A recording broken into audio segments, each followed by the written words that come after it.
What is a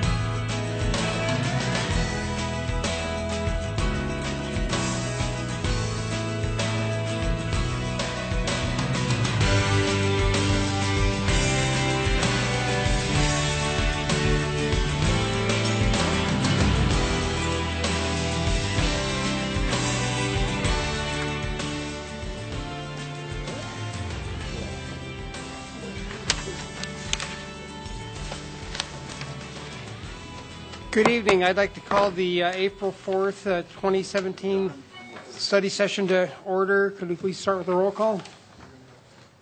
Mayor Coombs? Here. Council members Bagley? Here. Christensen? Here.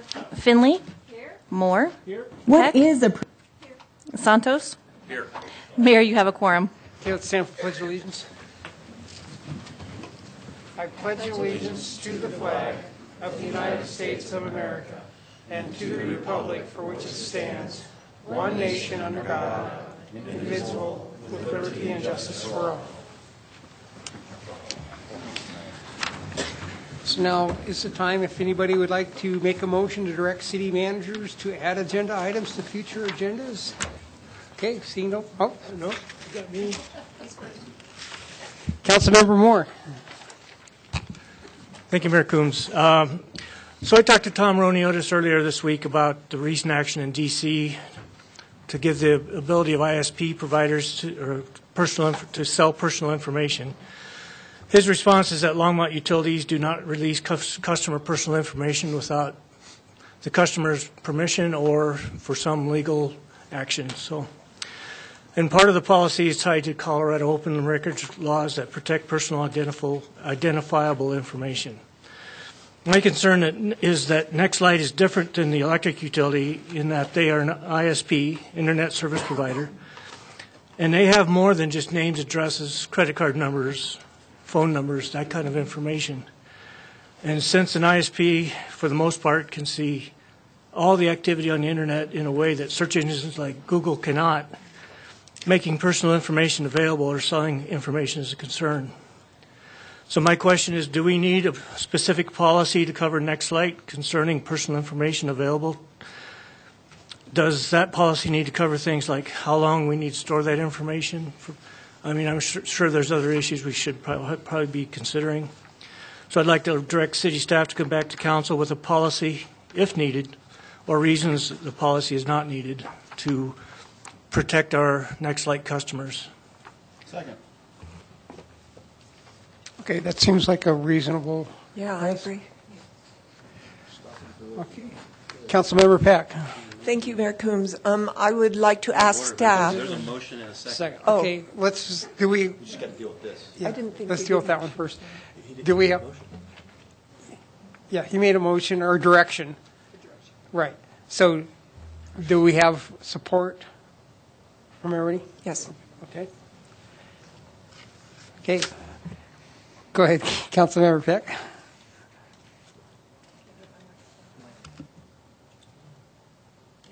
No, it is. Okay. So, I would like to ask staff if they feel that they're ready to give a presentation on where we are with the Northwest Corridor.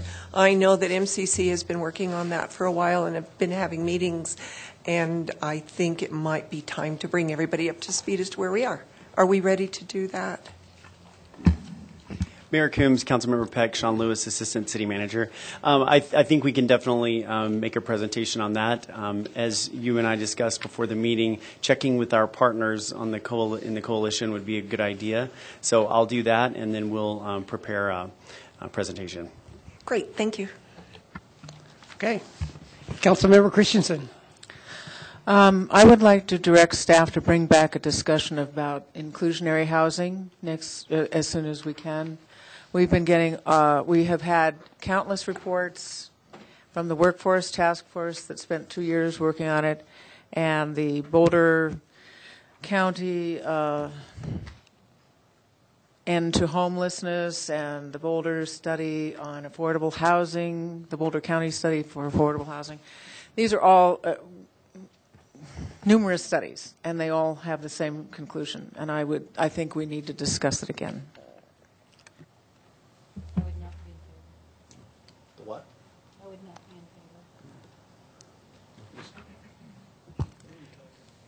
Councilmember Bagley? Thank you, Mayor Coombs. I guess my question, Councilmember Christensen or Polly, is what are we hearing tonight?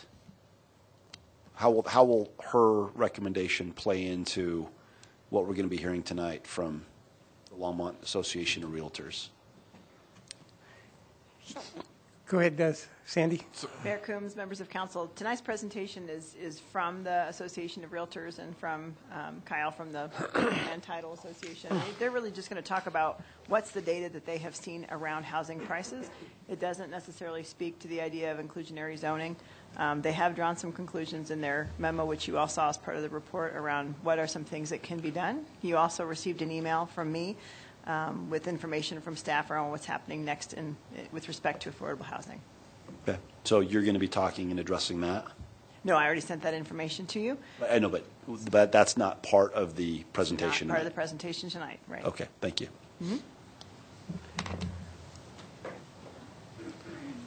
Councilmember Peck? Well, I wasn't on council when it was discussed, so I wouldn't mind hearing the discussion and hearing everybody's views on the idea.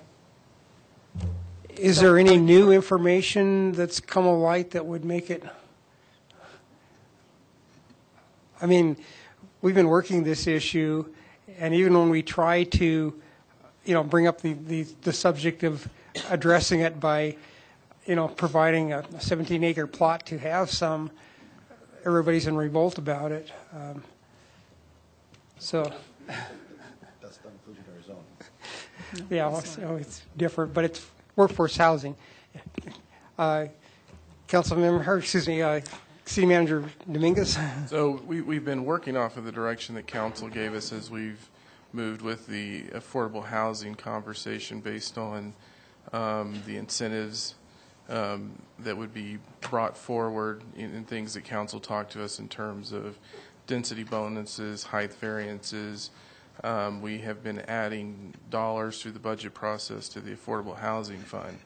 The last conversation that council had, you indicated that that wasn't the direction you wanted to go. Now, that being said, ultimately, council can tell us the direction you want us to go. So, I don't. Okay. I mean, we presented the information on it. I guess the question to you all is, do you want us to come back and have the conversation on inclusionary zoning? Councilmember Christensen. Well, there is something germane to this whole issue. The only thing that we turned down a year ago when Kathy Fedler brought this forth, and we have ignored it for all these other reports when it was brought forth. And 3 years ago when the Workforce Task Force brought it forth. Tonight we're voting on whether we want to increase the the sales tax to 8.88%, I believe. And if we do that, the only thing that we were willing to do was put a sales tax on the ballot. I thought it was going to be on the last ballot, but it wasn't on the last ballot. So it will have absolutely no chance. And then we have no dedicated fund for affordable housing.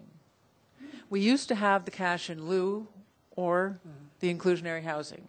Now we have a genuine crisis, and we're not willing to do anything about it. It's because of we lack the political will. So if we pass this transportation tax, then how are we going to fund any affordable housing?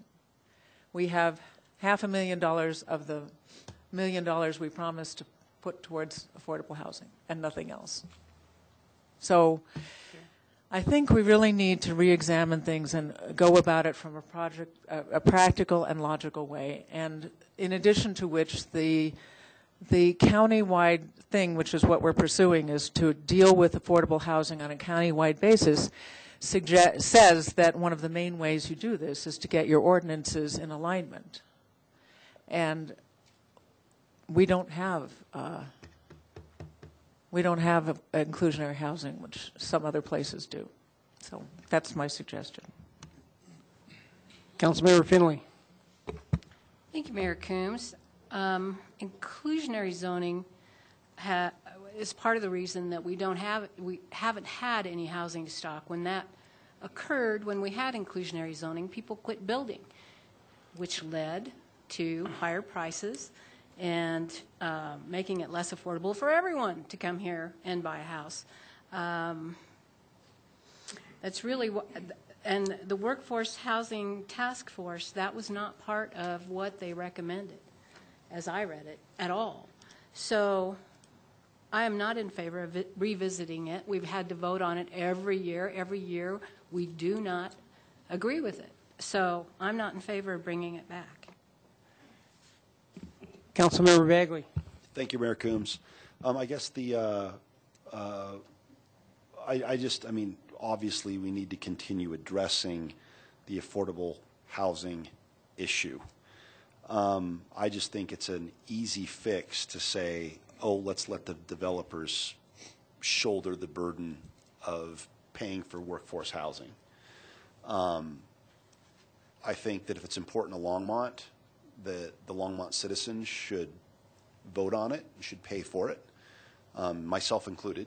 You know, I'm not saying that, hey, if that wasn't derogatory in any way. I just think that as a community, if it's important, if that value is important, we should all share that cost. I just would like to continue looking at solutions that do not consist of inclusionary zoning. I think that right now, and I'm anxious to hear what LAR has to say tonight, but I also think that, I mean, we're building apartments. We've made progress in building our affordable housing fund, and I just think that I'd like to give it a little bit more time before we have that discussion again. You know, I'm all in favor for having a discussion about options, but I'm not saying that the discussion should be that we're only considering inclusionary zoning. It should be considering everything. And, you know, maybe we can't assume at this point that the sales tax is going to pass for transportation. You know, I mean, it polled just very marginally above 50%. So, and there's nothing that says we can't have, you know, if the people of this community value affordable housing and want to tax it, let the people. I mean, I've got no problem going to the votes if that's what, I mean, that's the best form of democracy is let the citizens decide if they want to. So I don't mind having discussions, but I don't think the discussion should be solely about inclusionary zoning, you know, as the one and only solution. But if we want to have basically a discussion on the affordable housing and different options and how we're going to solve it, I don't mind doing that. Councilmember. Thank you, Mayor Coombs. Yeah, Councilmember Bagley. Hi, Uyghur Ming Man. Thank you, Mayor Coombs. I guess also that, in my mind, I think there's a difference between someone wanting to annex in to the city and build upon the work of future generations and someone already inside the city wanting to build. Meaning getting the benefits of being part of the city is different. I guess my view on inclusionary zoning would differ based on whether or not they're coming into the city and using city resources versus already having annexed in and wanting to do something with their land.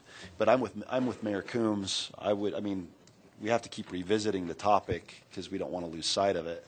But I also think if there's a discussion on affordable housing, it's an affordable housing discussion and an update rather than a conversation about inclusionary zoning, because we never seem to get anywhere. But I do think that affordable housing is something we need to keep at the forefront of our conversation. Okay. Go ahead, Sandy. Mayor Coombs, members of council, I just wanted to remind you that really our next step as far as this conversation goes is that we're going to be having a Boulder County managers meeting where we'll be discussing this and really looking at some of the results of the affordable housing studies that you have seen. And we'll be taking it from there. This is obviously not off the staff's radar by any means. Right. So, and also what I wanted to add from the retreat, so one piece was the Boulder County managers. The other piece is the council directed us to create to see about facilitating a conversation with all the communities within Boulder County. So I also wanted to update council on that. The first step in that process is with the Boulder County managers luncheon to have that conversation amongst staff and then do that. But that was the direction that was provided by council during the retreat. I think we should stay on track.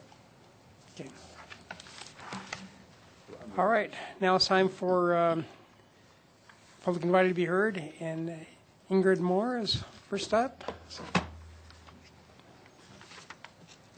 And please state your name and address for the record.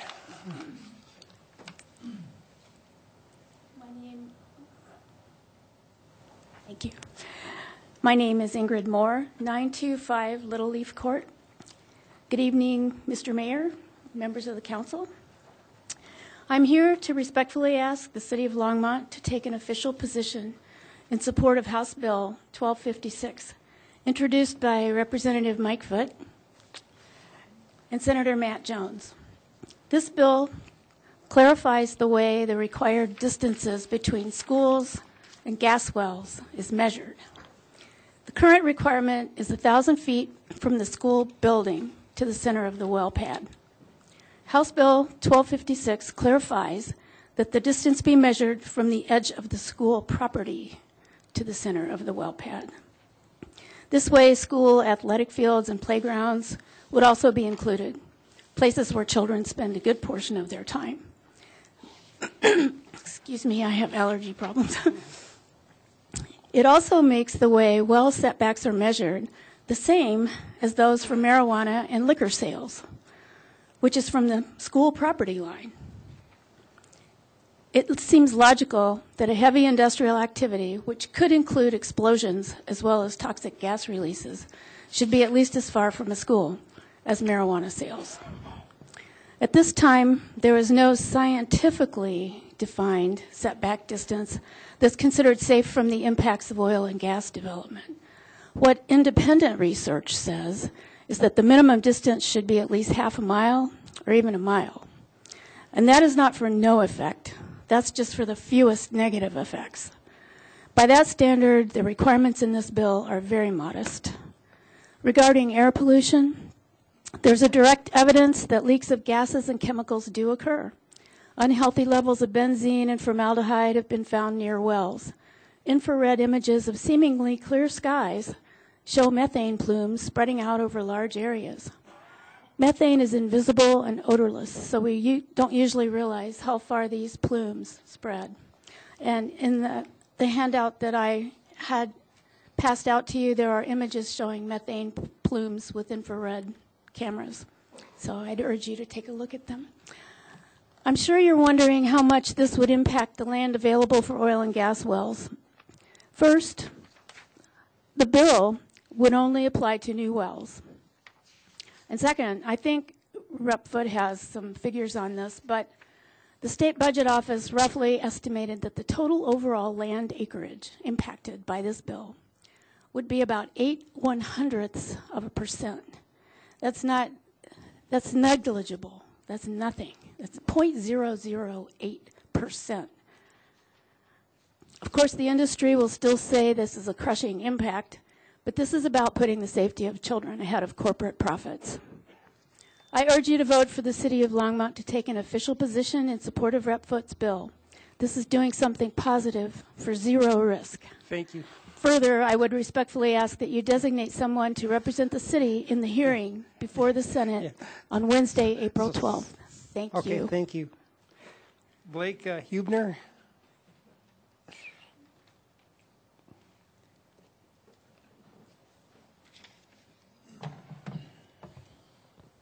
Good evening, Mayor Coombs and City Council. My name is Blake Huber. I'm here from Denver. Address is 655 South Clinton Street in Denver. And I'm here to make a presentation, a very quick presentation, to ask your endorsement or support for Senate Bill 17-1281, which has to do with allowing cities who want to use it to use approval voting as their method of electing their city council and mayor. So let me quickly play this video concerning approval voting, and then I'll be able to finish up within my 3 minutes. Thank you. Voting. Simply put, it's a better way to run an election. Let's take a trip to Plantsville. It's election time, and Mayor Blueberry is campaigning hard for a second term in office. She won the last election with 65% against her opponent, Mr. Squash, and she still enjoys strong support. Once again, Mr. Squash is quick to challenge Ms. Blueberry. But this time, they're joined by a third challenger, Mr. Peach, who shares similar views with Mayor Blueberry. Mr. Peach sweet-talks almost half of Blueberry's supporters into switching their vote to him, while Mr. Squash holds the same 35% he had last time. The votes are counted. And what's this? Mr. Squash wins? Blueberry and Peach have split the fruit vote. How did this happen? Peach's supporters also like Blueberry, but couldn't say so on their ballots. A simple solution is to change the ballot from vote for one to vote for one or more, allowing everyone to state all the candidates they support. This is called approval voting. With approval voting, the election would have gone quite differently. Peach's supporters no longer fear that a vote for Peach will help elect Squash. Instead, they show their sincere support for Peach and also Blueberry. They want to prevent Mr. Squash from winning, and they do. And approval voting accurately reflects Peach's support. Mayor Blueberry wins the election. Democracy is restored. Approval voting is more than just a smart idea in Plantsville.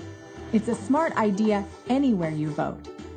Approval voting is used by organizations across the globe, and for good reason. It's democratic because the candidate with the most support wins. It removes the spoiler effect. Even losing candidates get an accurate reflection of support. And voting your favorite never hurts you. Start the conversation on approval voting and share this video. Then join the Center for Election Science at electology.org. Better voting starts with you. If anyone would like to watch the video again, and I'm sure there will be, you can find this video at whatis, W-H-A-T-I-S, .av4co.org. Thank you very much.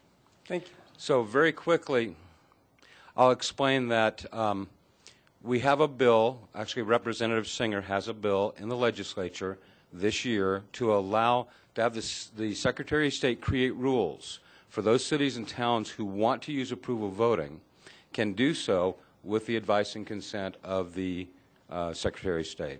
This is voluntary. No one's going to be forced to use this method of voting, but as you can see for the video, it will work very well in close, contentious, critical elections. And it'll get rid of some of the problems we currently have.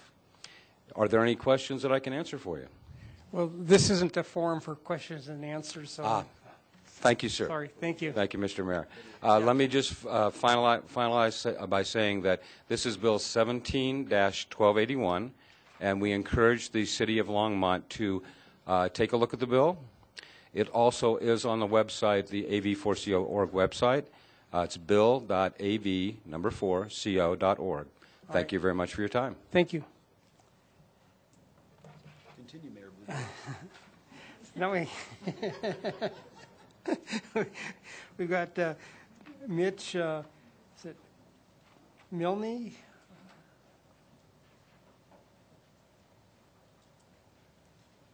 Good evening, City Council members. My name is Mitch Milne. I live at 1757 Tulip Street. I'm here today to talk about the Longmont Ice Pavilion. For this last year, I've had the pleasure and opportunity to coach hockey at the Longmont Ice Pavilion.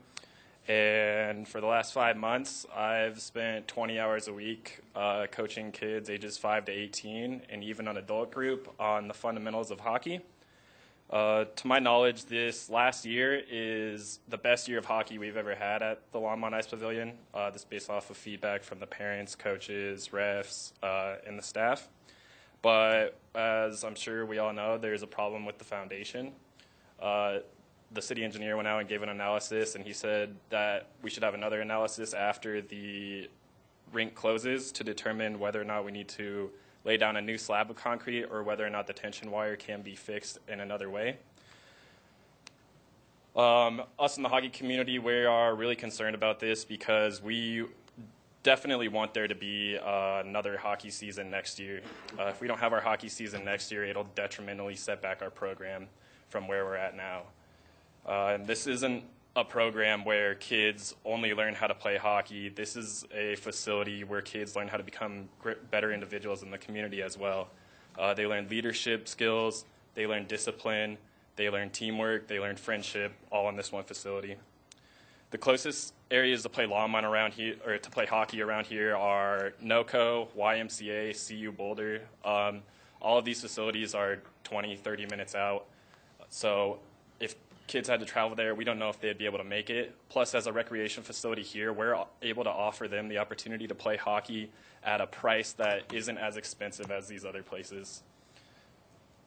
For me personally, I have only been coaching for 1 year, and I've loved it. I would really like the opportunity to do this again next year because I've, made a bunch of bonds with the kids that I coach, with families, and it's probably the best job I've ever had where I feel like I get to impact these kids' lives and help them become, leaders in our community. Furthermore, it seems to me that whether or not the ice is there next year, the pavilion will still need fixed.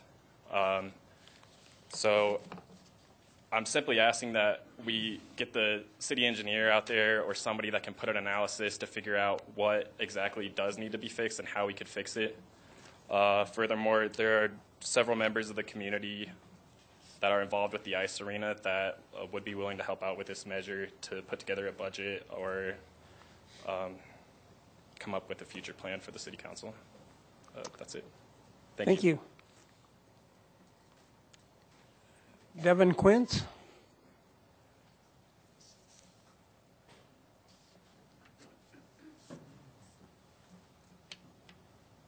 My name is Devin Quince. My address is 911 Bennett Street. Thank you for listening to me, council members and Mayor Coombs. I just wanted to quickly encourage the city of Longmont to look at two programs around bicycling safety, Complete Streets and Vision Zero. We are actually what you would consider at a +2 deaths with last year's tragic deaths, including one of our own employees here. So I would just encourage you guys to look at those two programs. Thank you. Thank you. Bruce Partain.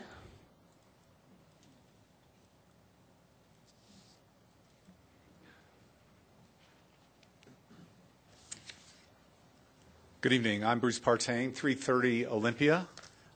Mayor Blueberry and council. Thank you. I too have a House bill, a legislative bill that I'd like to recommend to you. I know you're going to be considering it later on, so I just wanted to encourage you to take a positive look at it. In addition to the Longmont Area Chamber, where I'm the CEO, I'm also part of an alliance called the Northwest Chamber Alliance. It consists of the Boulder, Broomfield, and Longmont chambers. So combined, we estimate we represent about 2,400 businesses, up to 100,000 employees here in the Boulder and Broomfield counties areas. So as you know, House Bill 1242 is a very comprehensive bipartisan effort to take a really good look at infrastructure funding. It's for highways, local roads, public transit, bicycle infrastructure, pedestrian improvements. Our coalition favors protection of the current funding allocation that's outlined in that. It provides up to $300 million annually to the state highway fund, and 70% of the remaining revenue would go directly to our local counties and to municipalities such as the city of Longmont to spend in local priorities. 30% is dedicated to multimodal projects. We also believe that the following principles as addressed through the House Bill 1242 are critical to preserve as the bill is now into the Senate. New revenue for multimodal transportation will not divert funding from our other statewide priorities such as education, health, or human services, and there will be flexibility and discretion for how our local governments and communities can use their allocated revenues, whether they're for capital improvements, new infrastructure, or operational expenses. A significant investment and allocation into multimodal alternatives, support of transit, bicycle and pedestrian-related projects identified by local communities. So I would encourage the council to join in us at the Northwest Chamber Alliance and the Longmont Area Chamber to encourage the state Senate to advance House Bill 1242. Thank you very much. Thank you. Kay Fissinger.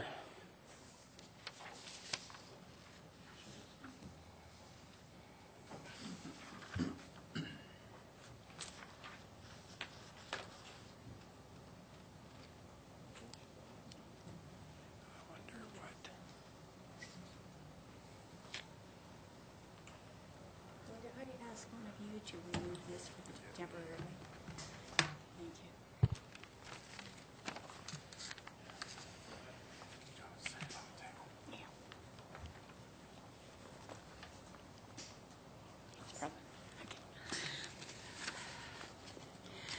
My name is Kay Fissinger, 2199 Creekside Drive.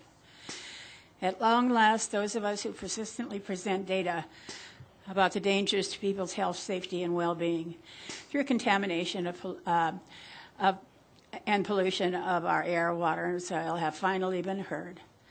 Our voices of our children have been heard. Recently, the Colorado Court of Appeals ruled in a case where Earth Guardians, with the assistance of Our Children's Trust, petitioned the Colorado Oil and Gas Conservation to, this is a quote, I have lots of quotes from the ruling, not issue any permits for the drilling of a well for oil and gas unless the best available science demonstrates and an independent third-party organization confirms that drilling can occur in a manner that does not cumulatively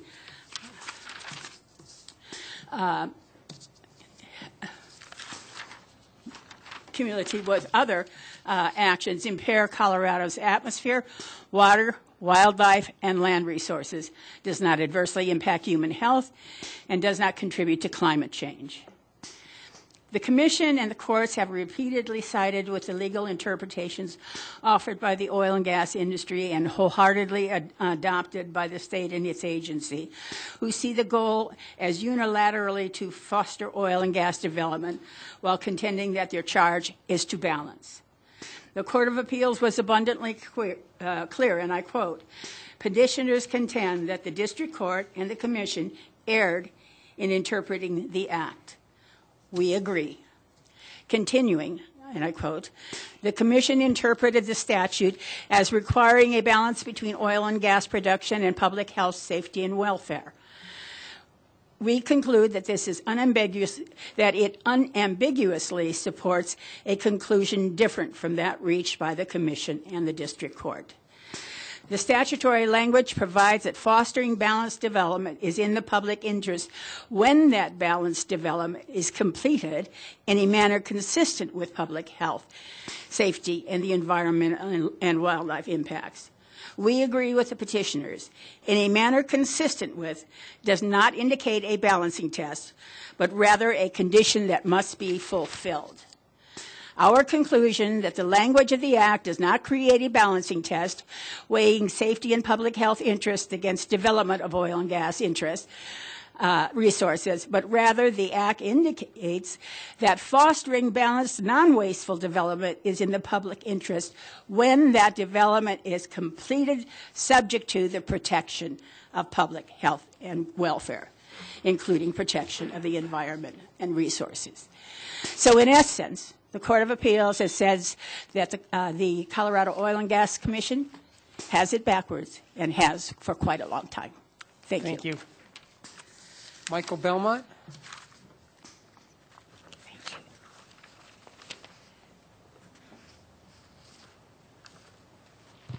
Thank you, Mayor, council members. Michael Belmont, 841 Tenacity Drive in Longmont.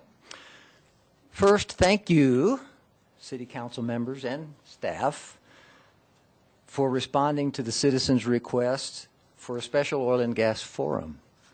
On that subject, I'm here to simply remind us all that the forum was requested by the citizens and should thus center on the perspective and concerns of the citizens as opposed to that of government bodies like COGCC and CDPHE, which we have heard from ad nauseum. The forum should answer the specific questions submitted by the citizens and which is included in your packet, should reflect the citizens' recommendations as to the format of the meeting and panel of experts that will present information and answer questions in the following categories: technical and engineering aspects of shale gas oil development, atmospheric science around the particulate emissions from oil and gas operations, health impacts in proximity to these operations, and perhaps a legal update on the current Children's Trust lawsuit that you heard from briefly from Ms. Fissinger. Accordingly, I have a list of names and contact information for each of these disciplines I'll hand to the Secretary. And some of us attended the Broomfield Forum and were sorely disappointed as to how it was handled. In short, the only so-called experts were representatives from COGCC and CDPHE, each of which sang their usual refrain of how wonderful and safe fracking is. Notably absent were scientists and research experts that are truly equipped to speak to the issues about which we, the citizens of Longmont, are concerned and for which this forum is purported to be designed. In short, since you are willing to make this good effort to sponsor this forum, we are trusting that you will honor our requests. And on another note, in closing, I would urge you to endorse Mike Foote's bill, HB 1256, which, to quote my recent op-ed on the subject, will poison our children just a little bit more slowly by moving future oil and gas heavy industrial sites slightly farther from their playgrounds, tracks, and fields. Thank you. Thank you. Edwina Salazar.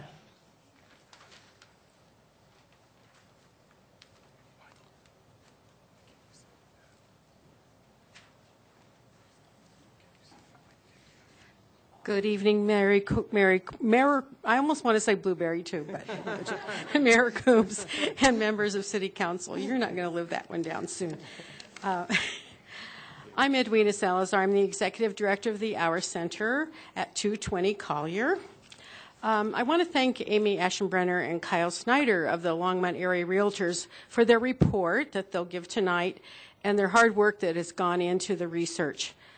I am also grateful to them for their support through the Longmont Area Realtors because they've consistently and reliably been contributors and partners to nonprofits that address housing risk and homelessness prevention. Over and above that, they're finding that the lack of entry-level housing is an economic factor that affects the well-being of the entire community, is, of course, of interest to everyone at the Our Center. The Our Center is embarking on an expansion of our mission. We are developing a family resource center and adding to programs that help families at risk. Our goal is to help families thrive emotionally, socially, and financially. Our concern is that once families are stabilized and ready to move up and forward, there is really no place for them to go with housing. We are finding that young families, once they become stabilized, have to move out of our community, even though they're working here. For them, there is really no option to find or to buy housing here.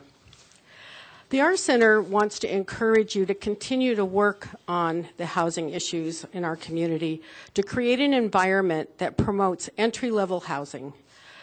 Our Longmont Housing Opportunities Team, which is a network of 52 individuals and organizations that touch homelessness and housing, are working now with the communities of faith through our Close to Home initiative. And there are communities of faith that are in the works in developing projects that will help some of this, and certainly only a small portion.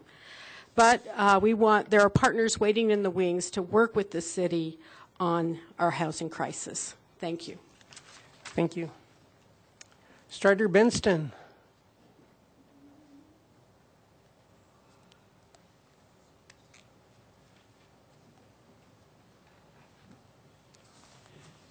Still trying to learn how to walk again. Strider Benston, 951 West 17th Avenue. Good evening, Mayor and Council. Several things. Today, 50 years ago today, Dr. Martin Luther King gave his speech at Riverside Church about the war in Vietnam. I was in small groups with him, 5 or 6 people, 2 years prior to that, when he was already speaking out the war against Vietnam. In his speech in '67, he said, "My conscience leaves me no other choice than to break the betrayal of my own silences." And later he said, "When property rights, profit motives and property rights are considered more important than people, the unjust triplets of racism, materialism, and militarism cannot be conquered. Let's keep that in mind while we're dealing with our current regime. Several things have gone on. Did you notice that white stuff coming down in the air today? I thought our greatest person who is now the president of this country calls himself the smartest and greatest and strongest person who ever lived. I thought he abolished winter. Remember, he appointed Scott Pruitt, president, head of the EPA, and the entire point is to get rid of environmental protection so that then we'll have global cooking and there won't be any more winter. Maybe it was just the fluff from that tree they killed yesterday, snow up in the air. So many things. Eric Prince, who is the owner of the world's most lethal private army, was meeting secretly with Russian KGB agents back in January in Seychelles. What the heck is going on there? His sister, of course, is now our Secretary of Education. But in the case on the appeals court, the Earth Guardians were the ones who brought that case up. And here's an album of theirs, Generation Rise, R-I-S-E. And also housing. We have Ben Carson now as Secretary of Housing. The first thing they did was to steal, it's in the budget, it hadn't been passed yet, steal $7.1 billion out of the housing fund in this country. That's what our entire government is doing now. Conspiracy with a foreign power, it's called treason. Thank you. Thank you, Strider. Peter Adonai.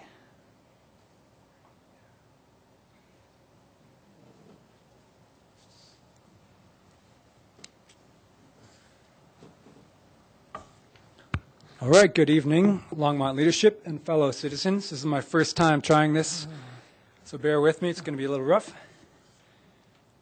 So, my name is Peter Adney. I am at 5 Sunset Circle here in Longmont, and my family and I love Longmont. We have lived here for 12 years, raised a child, owned 8 properties, started 3 companies, including a new business opening up downtown, and hope to be here for many years to come. This place has come a long way since 2005, and I'm very grateful to the efforts of everyone here in town to make this place even better. Thank you. It's the walkable and bikeable, people-friendly nature of this city that brought us here in the first place, my family. And this is the first thing I mentioned to other people when encouraging them to bring their families and locate their businesses here as well. But there's one thing I think we are all overlooking when we lead the city that could make the place better virtually overnight at a financial cost that should be very minimal. It might even make us a substantial profit.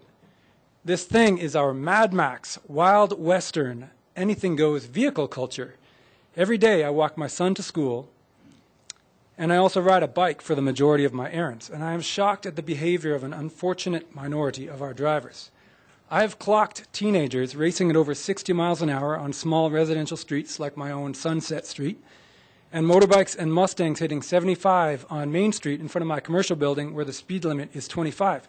I'm an engineer, so I actually do measure these things. On beautiful days, the entire town is plagued with modified Harleys and monster trucks with loud mufflers, making so much noise that any conversation within half a mile, including almost every downtown patio in Longmont, has to grind to a halt, and yet the police seem to be looking the other way. I believe we can fix this.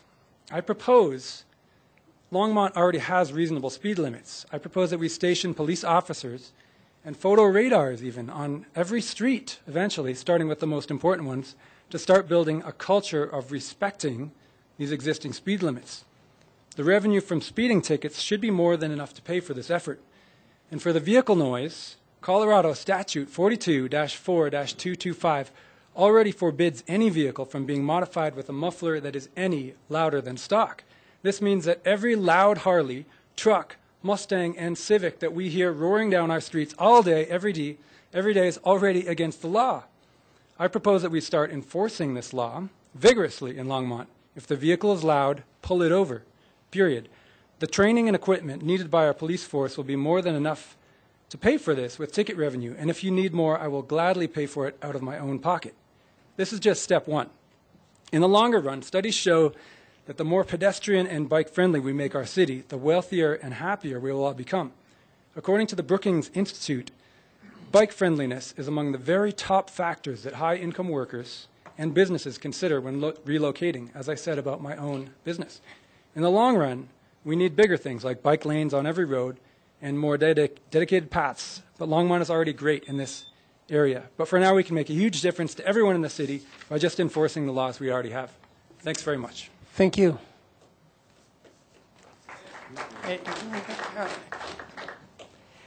Is there anybody else who'd like to speak? Public invited to be heard?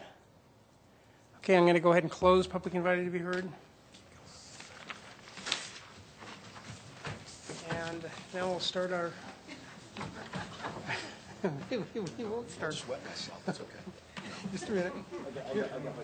Here. Here you go. I got it. You know what? Why don't we take a 5-minute break? It's broken.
Could everybody come back and take their seats pretty soon so we can start our meeting?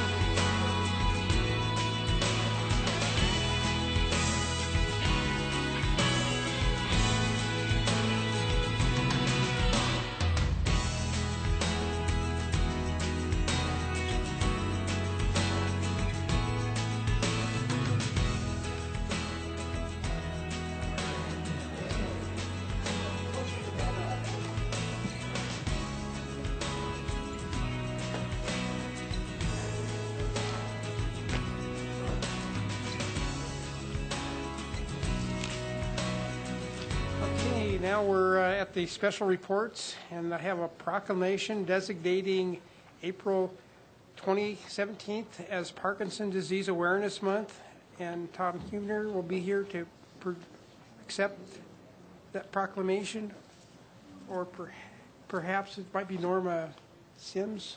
But anyway, I'll go ahead and read the proclamation. Proclamation designating April 2012 as Parkinson's Disease Awareness Month in Longmont, Colorado.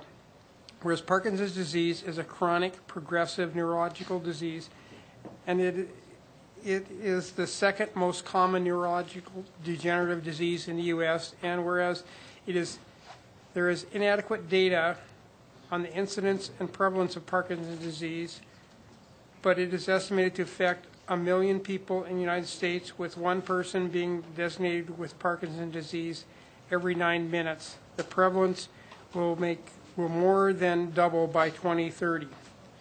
Whereas Parkinson's disease is the 14th leading cause of death in the U.S., according to the Centers of Disease Control and Prevention, and whereas it is estimated that the economic burden of Parkinson's disease is at least $14.4 billion annually, including indirect costs to patients and family members of $6.3 billion, and whereas there is no objective test or biomarker, and there is no cure or drug to slow or halt the progression of this disease, and whereas there is no objective test or biomarker for Parkinson's disease, and there is no cure or drug to slow or halt the disease, whereas research, education, and community support services are needed to find more effective treatments to provide access to quality care to those living with the disease today.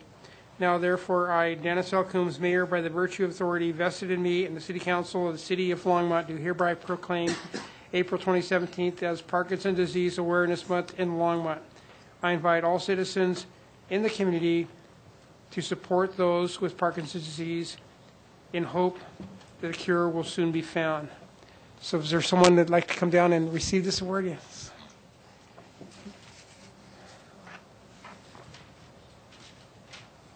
And you're free to make a statement up at the mic if you'd like. Yes. My name is Tom Hubner. I live at 2489 Santa Fe Drive. The Parkinson's support group would like to thank you, Mr. Mayor, the City Council, for the proclamation of Parkinson's Awareness Month. We'd also like to thank Times Call for notifying people in their community of all of our activities, Channel 8 for taping timely topics, and the Parkinson's Association of the Rockies for all their support and activities for their members. A big thank you goes to all the medical professionals out there who are helping us improve their quality of life each day and every day. We are very fortunate we have such an outstanding group of doctors who are not just neurologists, but have continued on to their education to become movement specialists. These specialists continually push the bar higher and higher by conducting additional research. Many of our members are participating and are participating in these studies. We would love to forget those words that started us on our current path. And those words were, I'm sorry to inform you, you have Parkinson's disease. Those words still ring out, but we have foundations like the Michael J. Fox Foundation, National Parkinson's Foundation, and many others, plus the government that provide money to the University of Colorado to help determine the solution for Parkinson's. we'd like to have a solution found for this deliberatory disease. It'd be nicer if it came during our lifetime. By becoming more aware and supporting each little effort will bring us closer to a solution. The Longmont Support Group is very active in educating and providing support to fellow members. In the last 2.5 years, we've trained and had over 550 people attend our meetings and informative sessions. We average about 45 people per month at our monthly meeting, and we send out a newsletter that goes out to over 300 people in 7 states. Each month, on the first Tuesday of every month, we have the Care Partners luncheon at Perkins Restaurants for a little R&R for our precious people who take care of us. And they get a chance to express their ideas or experiences. Our monthly meeting is the second Wednesday of every month at the Longmont United Methodist Church, and we have various top doctors speak on their specialties. Our speaker next week is a researcher who's studying the effects of Parkinson's and pesticides to help learn the cause of Parkinson's. The Monday after that, we have an evening meeting for people who can't make a daytime meeting, and it's just a general discussion group. We also have one meeting, a brunch bunch at Leany's every fourth Wednesday of every month for a little camaraderie. I'd like to thank all of those facilities for providing us with a space for our meetings. We'd like to have people become more aware of the symptoms of Parkinson's. Just to name a few, motor symptoms are easy. People with tremors are easy to see. Slowness of movement, stiffness, rigidity of extremities. 2 early symptoms that are kind of unusual are the loss of smell and the small handwriting. People start out with normal handwriting, and by the time it's at the end, you can hardly read it. So if you know people with those kind of symptoms, there's a possibility they may be on their way to Parkinson's. Other symptoms are problems sleeping, lower soft voice, masked face, or loss of facial expression, and dizziness or drowsiness, and fainting. Again, thank you, Mr. Mayor and the City Council for their continued support of the Longmont Parkinson Support Group. Well, thank you for being here tonight.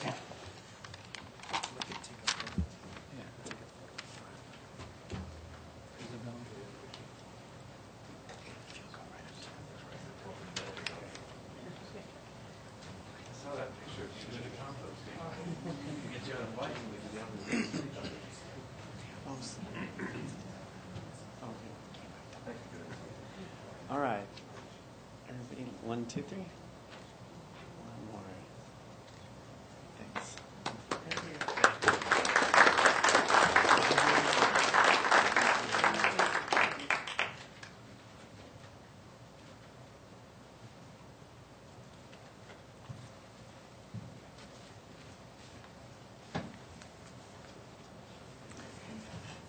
Our next proclamation will be received by Michelle Orgay.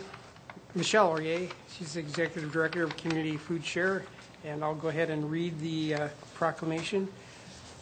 A proclamation designating April 7th through the 9th, 2017 as Community Food Share Food Drive Weekend in Longmont, Colorado, whereas hunger denies dignity, lessens human energy, erodes community and family stability, and empowers the potential of people and societies to achieve.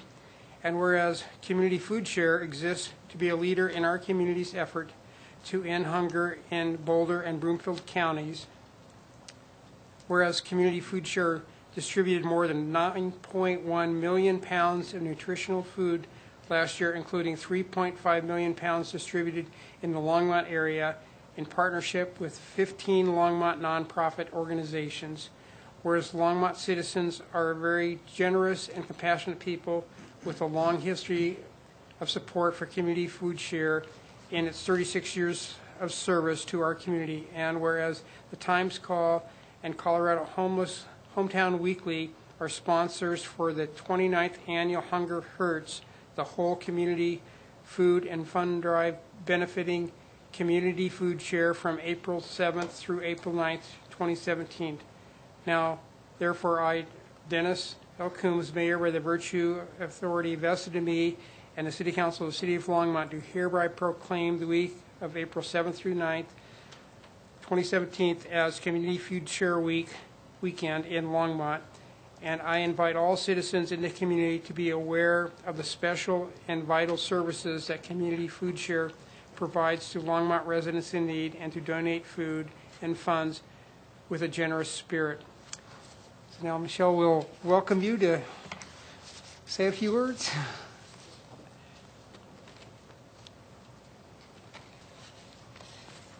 Thank you, Mayor Coombs. I gladly accept this proclamation and express my thanks to you, to City Council, to the city staff, and to the entire City of Longmont for the support of Community Food Share, our partner agencies, and the those we collectively serve. So, not much else, but a big thank you. Well, we all thank you for what you do for this community and for Broomfield and this area. We really appreciate it.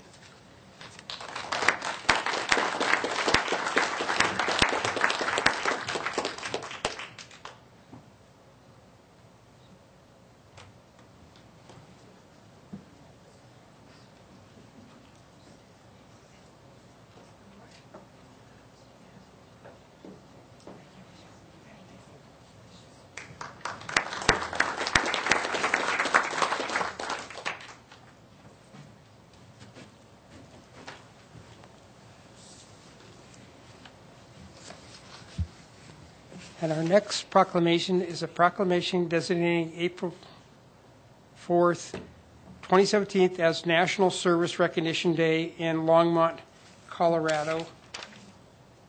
And we have Thyla Foster. Yes, she'll be accepting this proclamation. I'll go ahead and read the proclamation.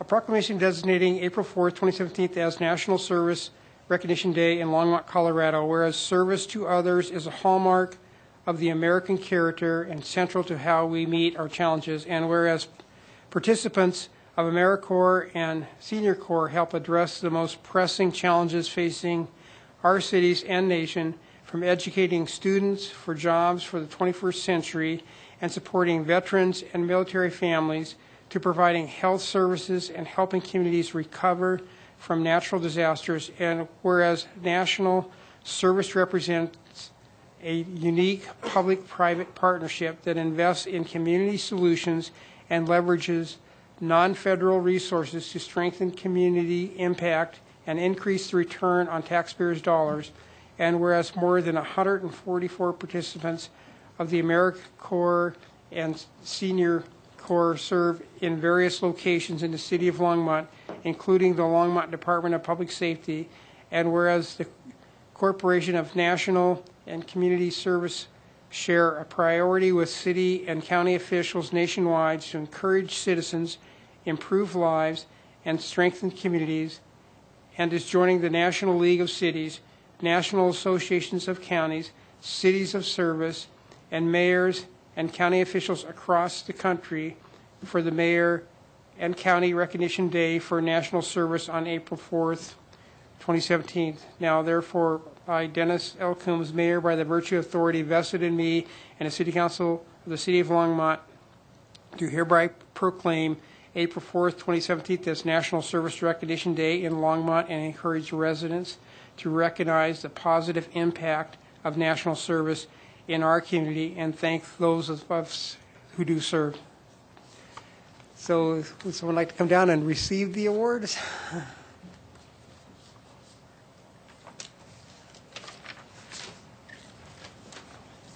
Thank you. Thank you for the proclamation. This is Susan Ailing. She's one of our Rockstar volunteers in Longmont.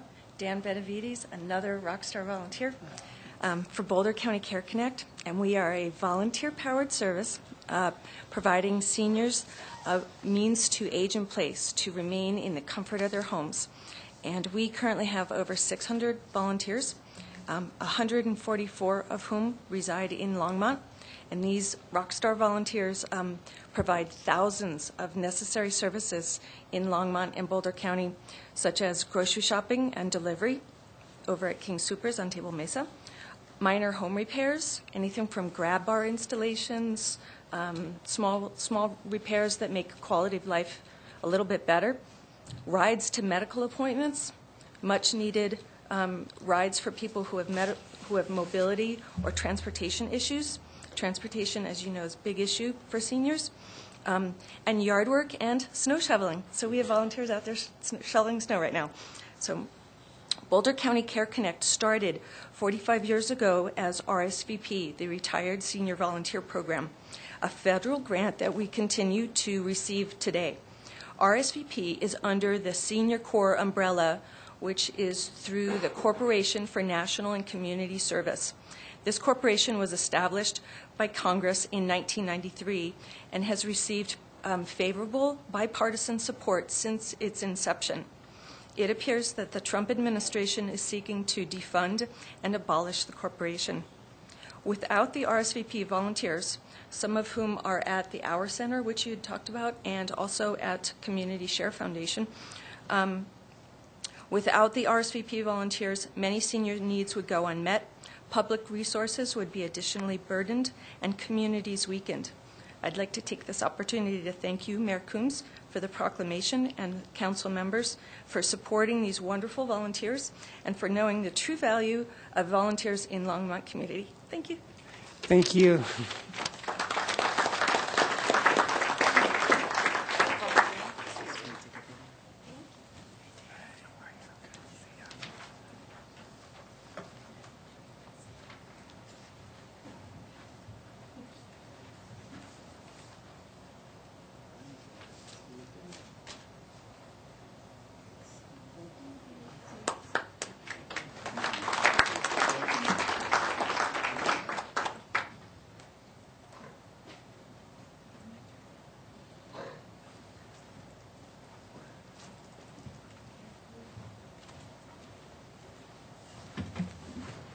And our next study session item is a presentation by Kyle Snyder, I think. Or is Sandy, are you going to head this up? Mayor Coombs, members of council, I'm just going to get his PowerPoint up and running.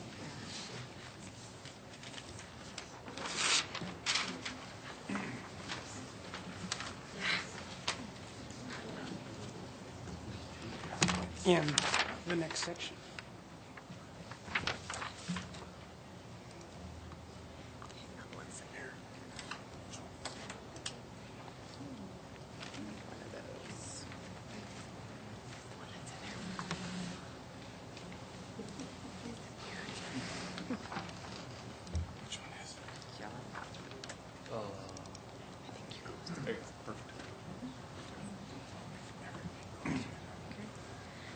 Good evening, Mayor Coombs, City Council members, and City staff. I'm Amy Aschenbrenner, the CEO of the Longmont Association of Realtors. I would like to thank you for taking the time to review the affordability study for 2017 that Kyle Snyder and I have completed.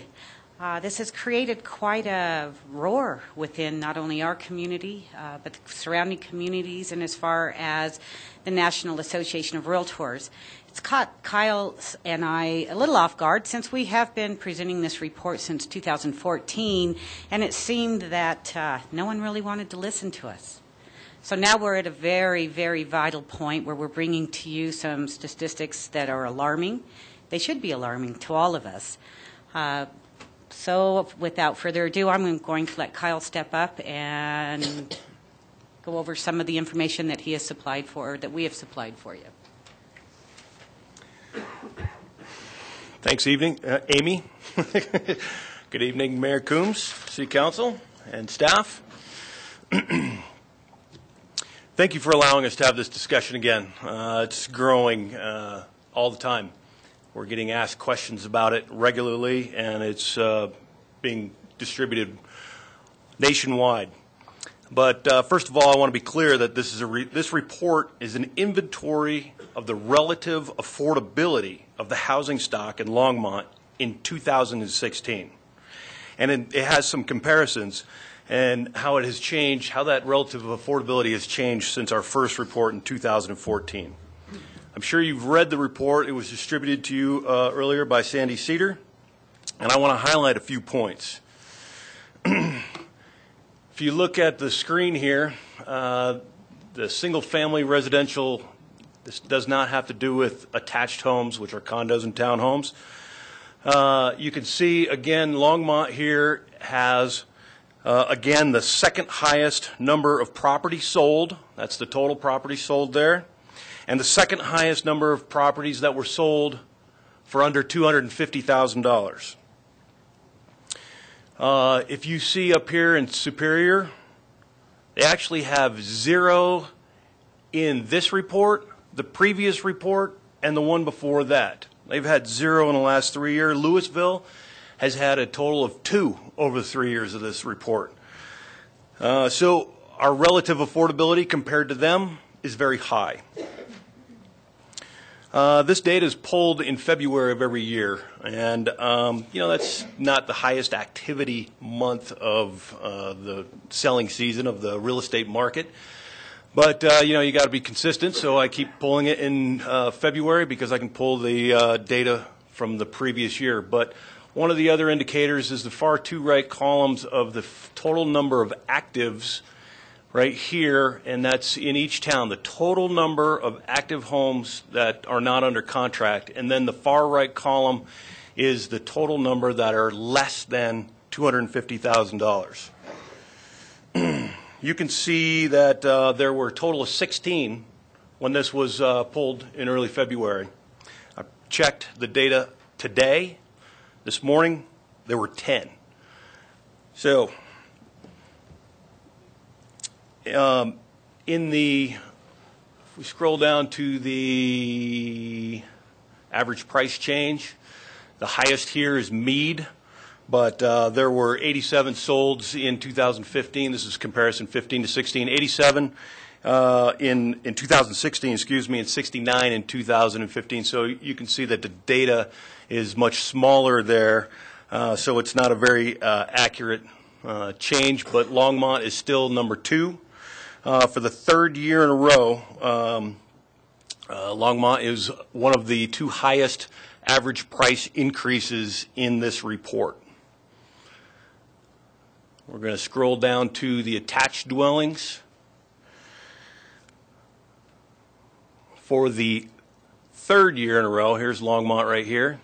For the third year in a row, Longmont was either number 1 or number 2 in both total sold units and total sold units for under $150,000. Again, it's the relative affordability of our neighbors versus our neighbors that's indisputable. We are so much more affordable than them because of our inventory, our turnover, and our price point. But this is in jeopardy because while this report shows exactly 2 homes here in the same column as the last that are available for under $150,000 back in February, this morning, 1. Our first report back in 2014 showed that Longmont had an ample supply and turnover of houses under $250,000 and attached homes under $150,000. This year's report clearly shows that this is not the case anymore. So Amy and I, with complete support of our organizations, wrote about our support of construction defects law reform. Passage of a local ordinance by this council will tell the residents of Longmont and the surrounding communities that you hear them and you are doing what you can to support their futures. Furthermore, we all know that this ordinance will not automatically jumpstart the construction of new condo units in town. So we call on this council to band together with the 14 other councils who represent hundreds of thousands of citizens of the state of Colorado to get this law changed on the state level. Band together to get something done that they have refused to do till this time. Do you have any questions? respectfully submitted. Thank you.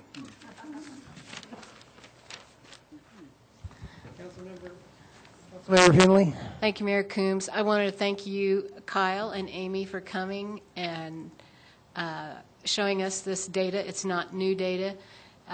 There are a couple bills still alive in the legislature, and I think what I'm waiting for is the Supreme Court to rule on the Villaggio decision, because once they rule and say that we can preemptively, make our own rules, I'll be the first one to support that, and you can be assured of that.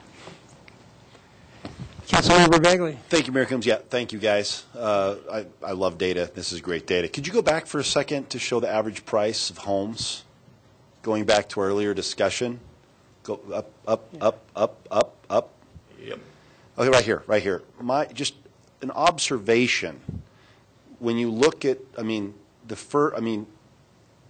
when you look at how expensive Boulder, Louisville, Superior, Lafayette, and Erie, and even Berthoud are compared to Longmont, I guess the question that jumps to my mind is, to what extent are the citizens of Longmont currently and in the future being asked to provide affordable, subsidized housing for Boulder, Louisville, Superior, Lafayette, and Erie? And so so as we're going forward talking about affordable housing, you said you're going to be talking to our neighbors. As much as everybody belongs in Longmont, because Boulder, Louisville, Superior, Lafayette, Erie, and Berthoud are saying they don't belong there. So I think that is striking to me. So just an observation. You're absolutely correct. We have been carrying the burden of the affordable housing for some time, and without their participation. Well, I know a few years ago, I think this was Brian that said, once Longmont becomes a really cool city like we are with Nextlight and stuff, and people want to live here, and we have nice bike trails, and we've got a well-run city, when a lot of people want to move to a place, the unfortunate downside of that is it does drive up housing costs. It's kind of a supply and demand. So sometimes housing costs can be basically a sign of success in a way. It's a double-edged sword. The more successful a city is, the more likely, the cooler it is to live here, the more great things we have going for us, it drives up housing costs, unfortunately. Absolutely. We're victims of our own success. That's right. But I'd also like to caution, we're not only a victim of our own success, we're a victim of our own programs. Yeah. People began moving into Longmont, and I'll tell you, I have been a resident here for 30 years. I'm a native, and I am from Boulder. They began moving here when they were outpriced out of Boulder, then out of Louisville, then out of Lafayette, and as you can see, Frederick's right around the corner. Right. Okay. Longmont kept opening their arms. We kept offering more and more and more programs, more affordable housing programs. These people come to our communities, and we welcome people coming to the community that want to be part of the community. But you saw a large influx of those coming here just because of the affordability, not wanting to be part of our community. They work outside of our community, so they live here, they leave to do their shopping, their work, everything else. They're not part of the community. Then what took place is we went and hit, the recession happened.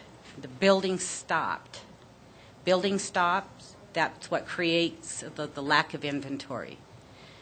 So now we have the economy kickstarts back up. We have fabulous, wonderful people wanting to come live in this great town of Longmont, city of Longmont. People with substantial incomes that are willing to purchase substantial homes.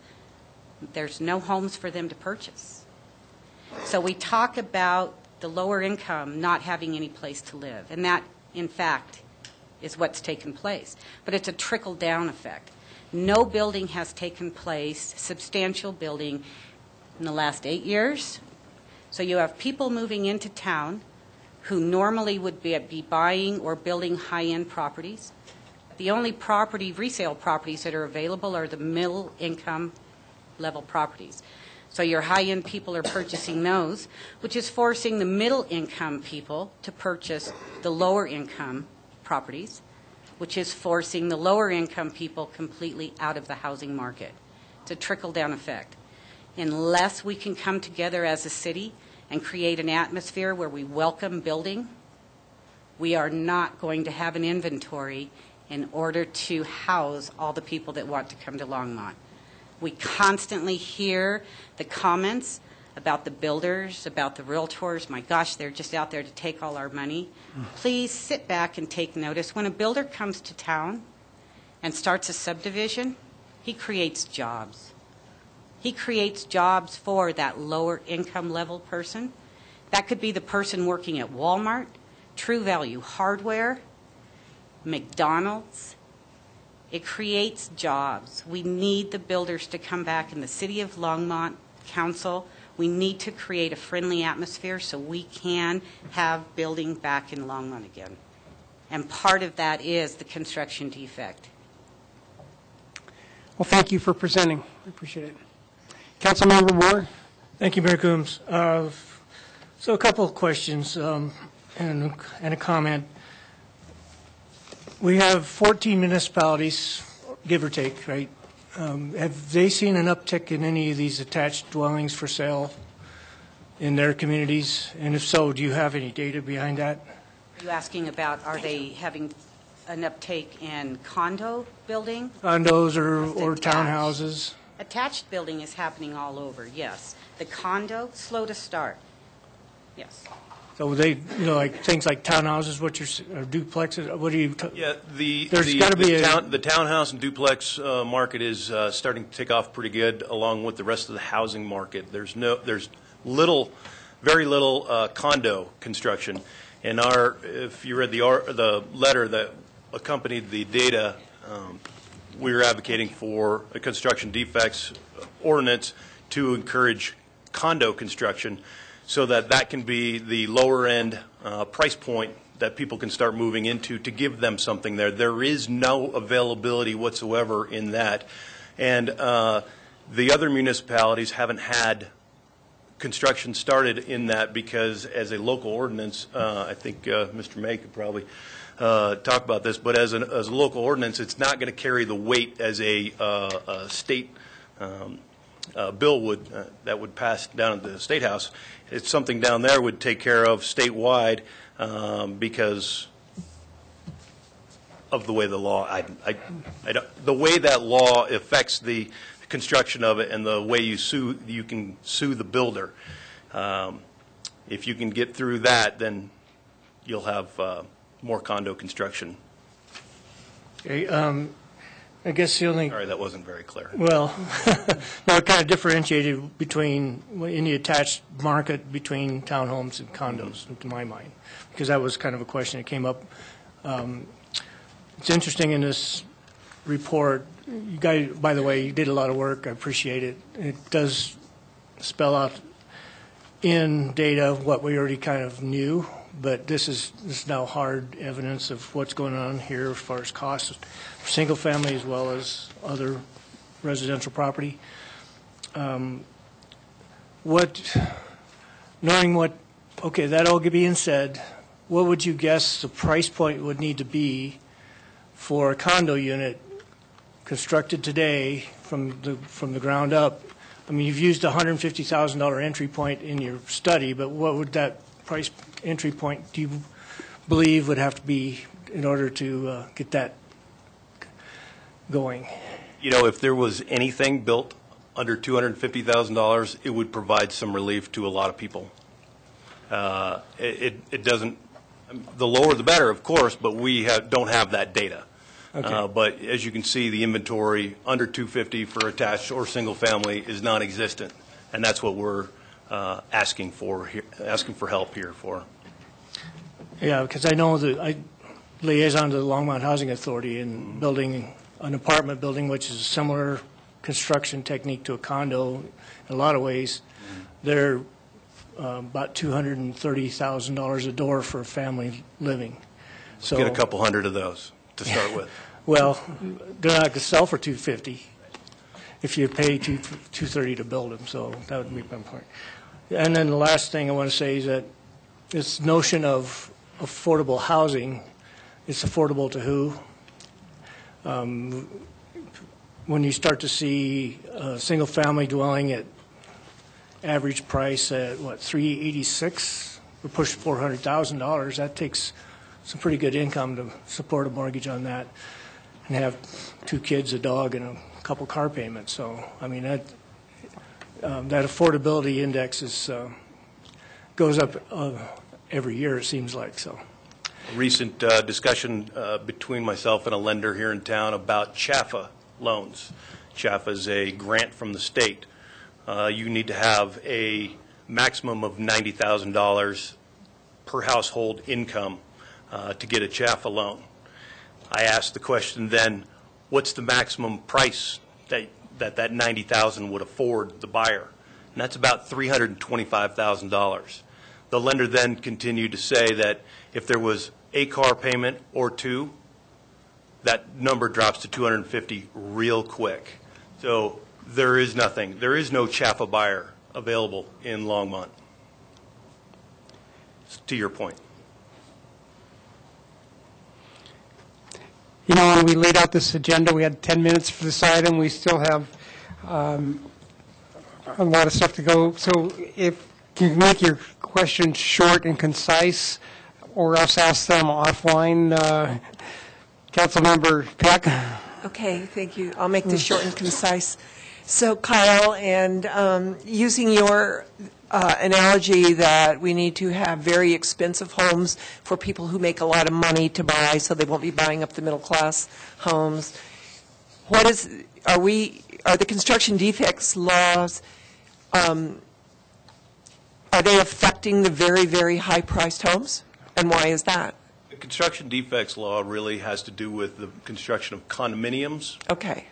Not single-family homes. That's what I thought. Okay. So I don't have time to delve into what I really want to say.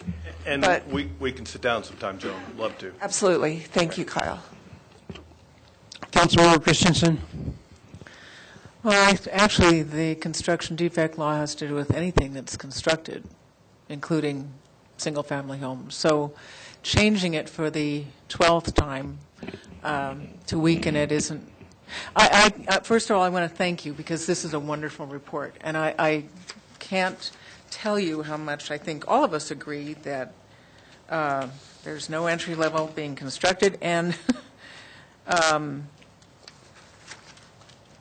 without lower-priced housing stock for people to get started and restricting future generations from creating their own wealth and prohibiting them from enhancing our community by their prolonged residence in the city. That is, having a home is what almost everybody wants, and it is the only way for people to become self-sufficient and build their wealth. I come to a different conclusion from this report because there are plenty of things being built in this town, but there's nothing being built at the low end. And housing stock was overbuilt from the 80s on to about 2005. So we had a lot of capacity, and then the meltdown happened. And meantime, a lot of condo people decided that what they were going to do is rent out their apartments because nobody was buying anything anymore. And then after 3 years, they would sell it as a condo. And so I think the market has changed. And I would rather see, if anything is going to happen, it needs to be happening on a statewide basis, because otherwise you have a patchwork of kind of, a builder comes to one place, it's one set of rules, they go 20 miles to the... We're not going to solve the condo defect discussion tonight. So, can you ask a question, or so can we go on our agenda? I just come to a very different conclusion from looking at this, and that construction defect doesn't address the issue and won't get us anywhere. There are condos being built, they're just not low-income condos. And we need to be more creative about how we rezone things and size things, and I think that would be a better system. Thank you. Thank you for being here. Thank you very much. Thank you. Okay, I'm going to suggest that we move the 2 legislative items, E and F, up to A and B, so we can get our legislators home so they can get up early to get down to the Capitol. So do you guys all agree that it's okay with everybody to change that? Okay. All right, so we're going to start with the legislative position of support for HB 17-1256.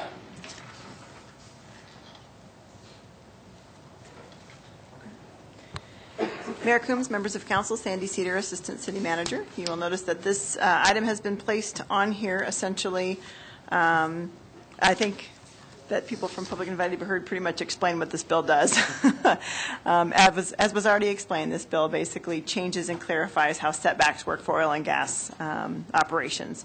So currently today, oil and gas operations are set 1,000 feet from schools, but they're set from the building, not necessarily from the ground. So if you think about your kids' school and what that looks like, you know there's usually a lot of land in between the end of the school and the end of sort of the play yard, and that unfortunately counts as part of the setback. So because this bill was sponsored by Representative Foote, we invited him to come and speak about what the bill looks like, and he has a short presentation for you to consider. I do want to note that tonight is a study session, so if you're interested in taking a position, I would certainly request that the City Council suspend Rule of Procedure 25B during this session if you'd like to take a position of some kind. And with that, I'll turn it over to Representative Foote. Well, thank you, Sandy. Mayor Coombs, members of the City Council, thanks for inviting me here, and I am happy to talk about something a little less controversial than construction defects, which is oil and gas. Nothing controversial about that. My name's Mike Foote. I'm your state representative for Louisville, Lafayette, and Longmont, and I am the House sponsor of House Bill 1256. Matt Jones is the Senate sponsor, as well as Irene Aguilar. And the status of the bill right now is it passed the House, and it's over in the Senate, and it's set for April the 12th, Wednesday, April the 12th, at around 10 o'clock in the morning for its hearing in the Senate Agriculture, Natural Resources, and Energy Committee. I say it's around 10 o'clock because it's set upon adjournment of floor work of the Senate, so it could be 9:30, it could be 10:30, somewhere around there. It just depends on how long they go on the floor. But 10 o'clock is probably a good estimation if anyone wants to go down and testify and give the committee members your opinion of the bill. So there have been a few things said about the bill. I wanted to present some pictures just because I think the pictures give a pretty good indication of what the problem is. In my opinion, the problem is that we have these dangerous oil and gas facilities, these heavy industrial facilities that are too close to school facilities. Right now, the rule is that it has to be 1,000 feet from the school building, but we all know that there are athletic facilities, there are modular classrooms, there are playgrounds. These kids play out in these fields that are around the schools, and we have oil and gas facilities that are just too close to these types of facilities. So first, I will draw your attention to this picture up on the screen. This is Northridge High School in Greeley. This picture was taken in May of 2014 or June of 2014. They were setting up for their graduation here on the football field. And I'll tell you that from the edge of the running track here, where I have the mouse, over to the entrance of the oil and gas facilities is about 400 feet. There's 12 wells and 32 tanks in this oil and gas facility. I'll also tell you, and I'll go into a little more detail later in another photo, that really from the edge of the property where this fence is to the entrance of the oil and gas facility is 100 feet. That's not very far. Why does this matter? There's lots of reasons why it matters, but one thing that I want to draw your attention to are the emissions that come from your average everyday oil and gas facility. What you're going to see here is an infrared camera that was taken by this Northridge site. And you'll see a couple orientations about where they are. You can see the running track, you can see the football field, and you can see where the tanks are. And it's going to go into an infrared shot here in just a couple of minutes, or a couple of seconds, I should say. And what you'll see are emissions that you can't see with the naked eye. I'll draw your attention to the middle of the screen here. This happens fairly often, actually, when the tanks are being opened up. You'll see this cloud of VOCs, volatile organic compounds, that are floating away from the facility. Or orient you a little bit, and this is basically being taken from right around where the running track and the football field are. I've got the mouse. And then you can see this cloud is floating away from the school, fortunately.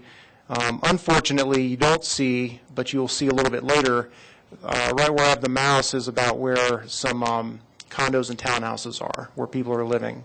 And so the cloud's floating towards them and not towards this facility. But you can see that this happens, or I'll just tell you it happens fairly often. You can't see it with the naked eye, but I think this infrared camera puts it into pretty good view of some of the air that these kids would be breathing if it did float over their way.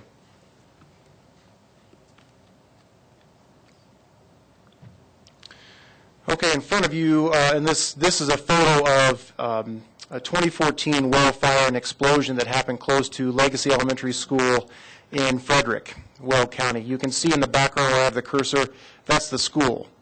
This well was about 1,800 feet, give or take, from the school, and it caught on fire. As you can see, it took a couple hours to put it out. In the meantime, the school kids had to shelter in place while this fire was going on. A dangerous situation. There are a number of other examples just over the course of the last several years about dangerous situations that have happened with wells. The bottom line, this is a heavy industrial activity, and accidents happen. It's not 100% safe, nor will it ever be. But we have a tank that caught fire in December of 2013 near Platteville. It took 5 hours to extinguish. May of 2014, there was a well explosion north of Greeley. That was thought to be caused by static electricity.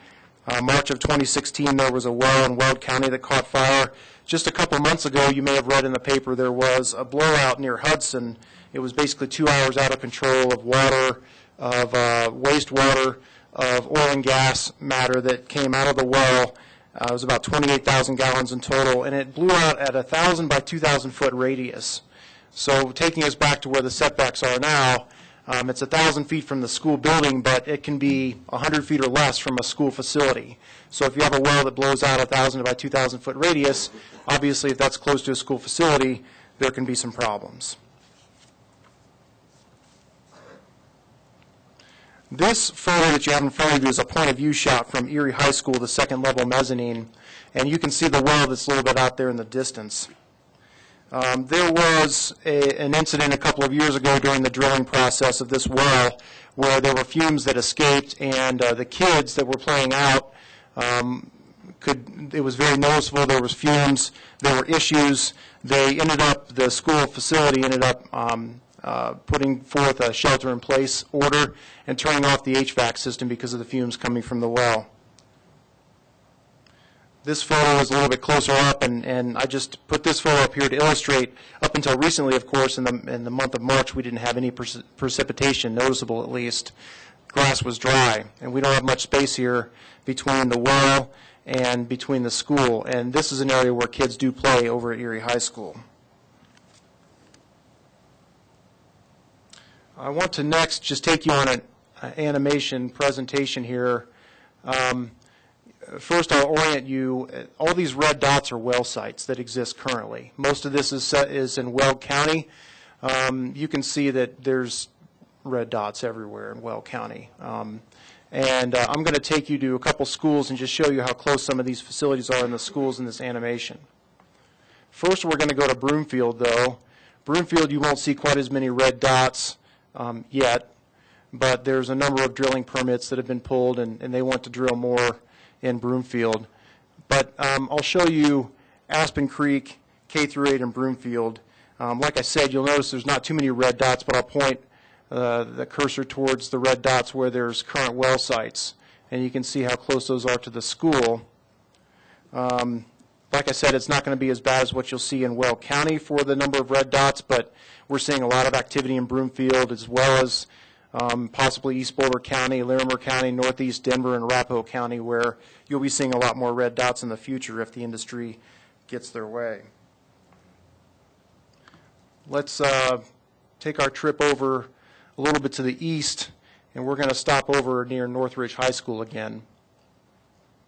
I'll show you from what it looks like from the top level here. Okay, Northridge High School, again, you saw the photos of that here, just to orient you, is the football field and the track. Here's the well site. This is the road where the trucks come and go. I was actually out here on this road, and I measured it myself, and it was right around 100 feet from the edge of the property to the entrance of the well site. Interestingly enough, when I was out there, there was a leak that was coming from this well site. They had to send a crew out there to fix the leak. You could smell it. Also, there were some folks that had some watery eyes as a result. I'm not sure it was a major leak or anything like that, but it was just interesting that it happened the very moment that I was out there with a couple of other folks from the community checking it out. I'm going to take you over next to Kersey, which is Platte Valley High School. You'll be able to see here that there's a well site in between the school and the football field here, extraordinarily close to the school as well as the athletic facility over here at Platte Valley High School. Next, we'll go back out westbound to Meade High School. And again, you can see the red dots. They're pretty much surrounded here, but what I want to draw your attention to specifically is how close these facilities are to the baseball diamonds here. Again, we have kids playing on these baseball diamonds. There can be issues as a result of that. Next school is going to be Coleridge Middle School and Firestone.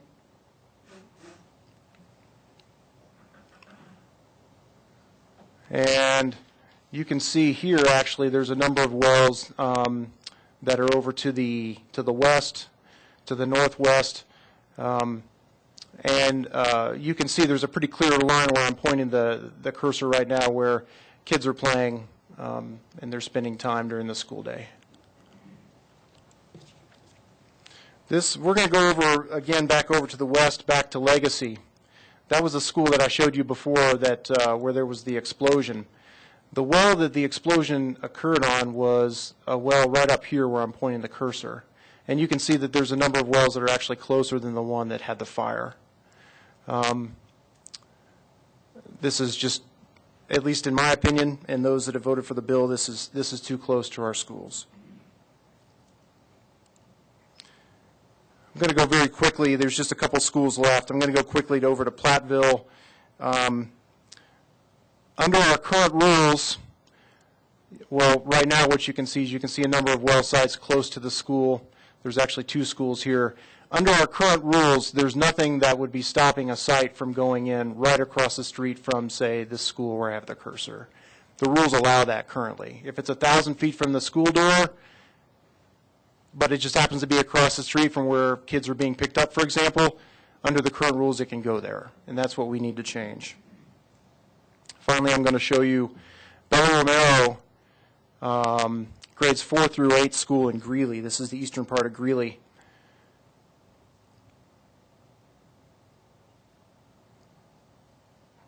Now, what's interesting about this, or at least unique from the other schools that I've shown you,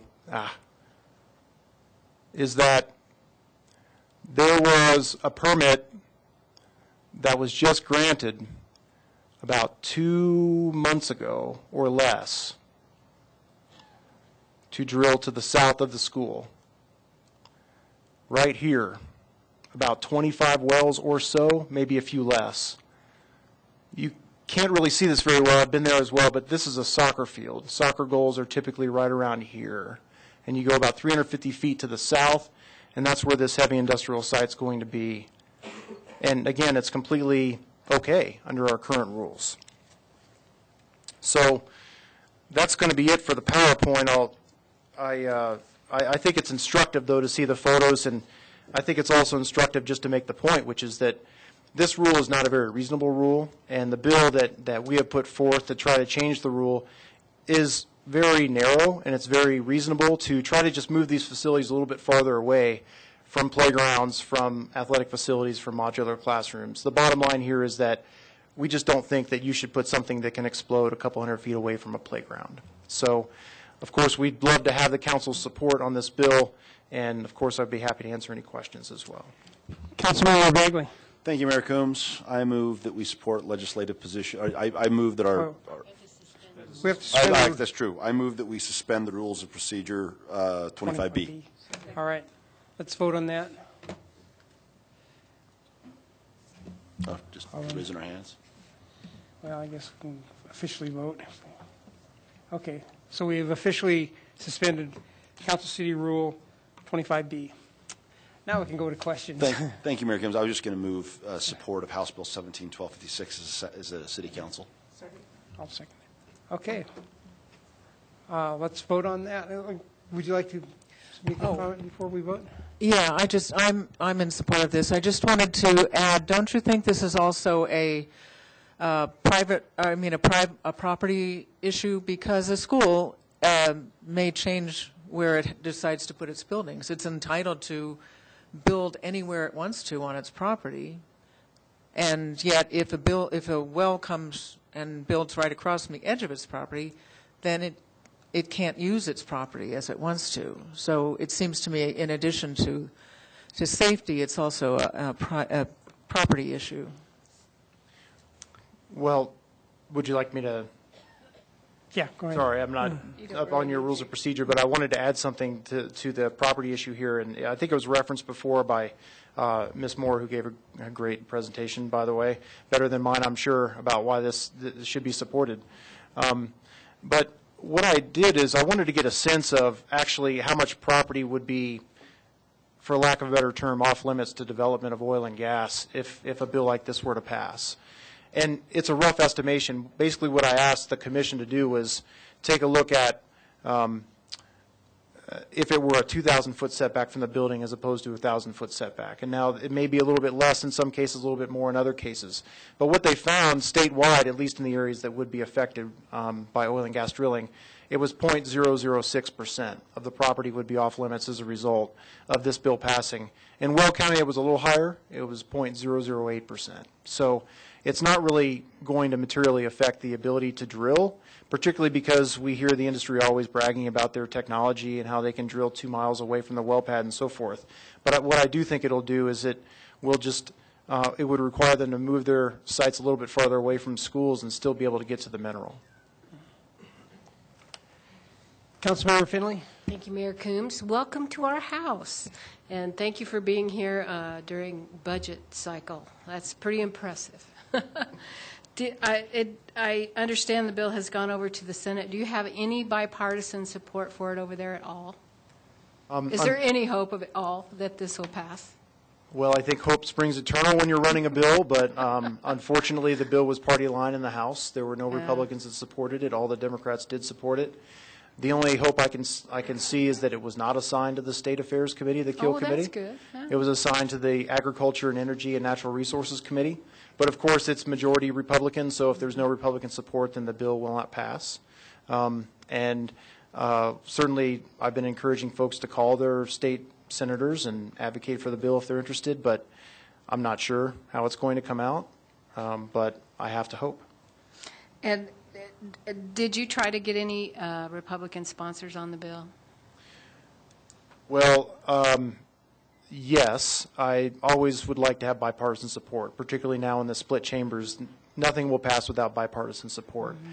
Mm-hmm. I'll give you just a quick summary of why or how the opposition developed. I provided a copy of this bill to representatives from the oil and gas industry in draft form. And within 2 hours, they had locked down against the bill. And unfortunately, the dynamics in the Capitol are if the oil and gas industry locks down against the bill, then it's very difficult to get Republican votes. So over the course of the hearings and over the course of the debate, I tried to answer questions. I tried to point out that this is really a reasonable bill and tried to address some of the criticism of the bill, but it just didn't get us any support in the House, unfortunately. Did you try to invite industry or the COGCC to the table before the bill was drafted? When I handed over the copy of the draft of the bill, of course, as I always do, I asked for any kind of support or any kind of feedback from the industry. Mm-hmm. If they have any kind of amendments, then of course I'm always happy to take a look at that. And the same went for the commission. the commission didn't come out against the bill. They were neutral on the bill, but the industry was opposed. And as you know, we see all the time where there's opponents of the bill that come forth to the bill sponsor and put on amendments or ask for amendments to be put on that could take away their opposition. And even though that invitation was made to the industry, they never approached me asking for any particular amendments. Okay, thank you.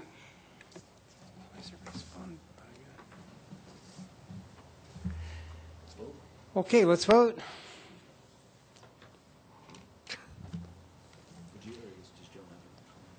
Oh, excuse me, Councilmember Peck. Thank you, Mayor Blueberry. I want to thank you, Representative Foote, for having the courage actually to bring this bill forward. It seems like whenever there is the slightest movement toward health, the industry just buckles down and just refuses to move, even though it's not going to affect their ability to make money and retrieve their minerals that much, to the point that they're not willing to compromise on any level. That's very frustrating to me when we're talking about our children. So I want to thank you for bringing this forward and for continuing to fight for human beings, to be quite honest, in their health. So I'll definitely am anxious to support it. Okay, let's vote.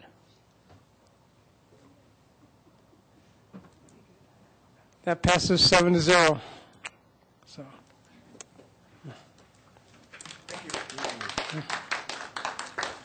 The next item is for legislative support of 17-1242. Are you going to present this? Yes, indeed. Mayor Coombs, members of council, Sandy Cedar, Assistant City Manager. House Bill 17-1242 proposes a statewide ballot measure asking voters to increase the statewide sales tax by 0.62%, generate resources for state and local government transportation projects. The flip side of that bill is that they will also lower some of the fees for registration, car registration, and license plates, et cetera.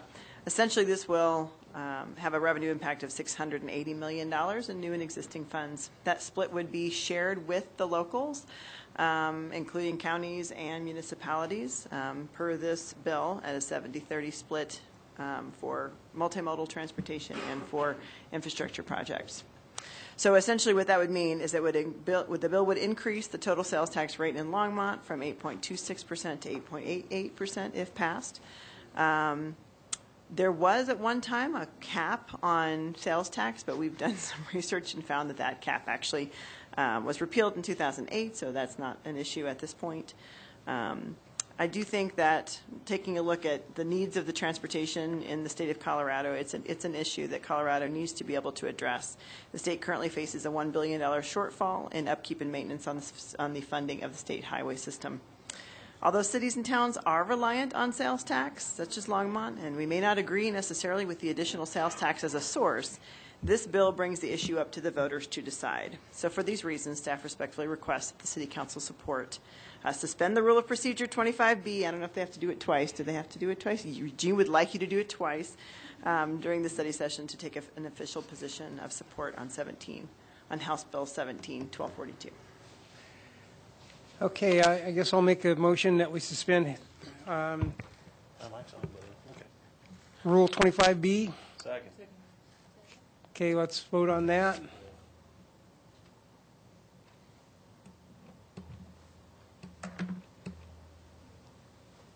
And that passes 7-0. You know, this is something I'm going to support. I kind of wish that we would actually would have done a vehicle mile travel type tax and let the people that use the roadways with their electric cars or gas cars or whatever be paying for them. I mean, to have a sales tax, but I understand why we're pushing this, because basically it's the only thing that polled with any chance. So because of that, I think we should support it, because we need to solve some transportation issues in this. And, you know, we're really lagging behind. But Mayor Coombs, I apologize. I also forgot to give you one more statistic. The new funding would double the total amount of funding that Longmont currently receives from the state, with a projected total of $5.6 million in state funding if the Longmont voters were to support the tax and the bill were to stay intact. There are some things that are moving in the bill right now, but right now that's what it would look like. Okay, so I have a question. If this does pass, we've already got this 0.75%. Would we consider, if this does pass, would we consider possibly lowering that if we're getting all this other money from this other source potentially, or? Mayor Coombs and members of council, that would certainly be up to council. That's the council's discretion to take a look at what you would want to put on bills and take from there. Okay. All right. I move that we support House Bill 17-1242. We only voted to go into to suspend. Do I have a second? Second. All right. Okay, let's. Oh, Councilmember Moore? Yeah, I can't see the screen. Thank you, Mayor Coombs. I have some issues with this bill. The first one being that it's a regressive tax. The people that can at least afford it are going to be paying for roads that they may or may not even use. People like the elderly, for example, may not even own a car. So that's a concern I have with that. Another thing is it eats up some of the gap we may want to use for sales tax if we want to build a rec center, or if we want to do some repairs to our buildings, or if we want to do something that might be something different than roads. City sales taxes are our main general fund source of revenue, so I think that we have to, that's a concern of mine as well. And it really doesn't address the issue of the people beating up the roads is not paying the tax. A lot of the, especially the trucking industry, are from out of state, and they're not going to be paying any sales tax, but they were required to buy fuel. So we're not going to derive any revenue from that source. So for those reasons, I'm going to vote to oppose it. Councilmember Peck? Thank you, Mayor Coombs. I noticed in here, and one of my problems with this bill was, and we're just getting this from the Northwest Chamber. Bruce, is this, I'm going to ask you a question. Is this the actual wording of the bill that you've got here? I don't think it's got the complete wording. Okay. Because the wording of the bill that I saw did not have supportive of transit in it. It only had multimodal alternatives with bicycle and pedestrian modes written down. And my problem with it is that multimodal, for me, should include rail. If we're trying to protect our roads from being abused and keep having to upkeep them, then a multimodal transit system, which includes rail, to me would be advantageous in this bill. Mayor Coombs and Councilmember Peck, it does include that. I mean, it does this transit. Okay. When I'm taking a look through it, it's talking about multimodal projects such as rail, bus, BRT, bike, pedestrian, et cetera. Okay, so this wording is from the bill. That's what. Okay, so, that's what I wanted to know. Yeah, so it Thank does you. include those. Okay. Thank you. Councilmember Finley. Thank you, Mayor Coombs. This is another issue that the legislature has failed to come up with a compromise in order to sufficiently fund transportation. This gives the voters a way to do it, and they vote.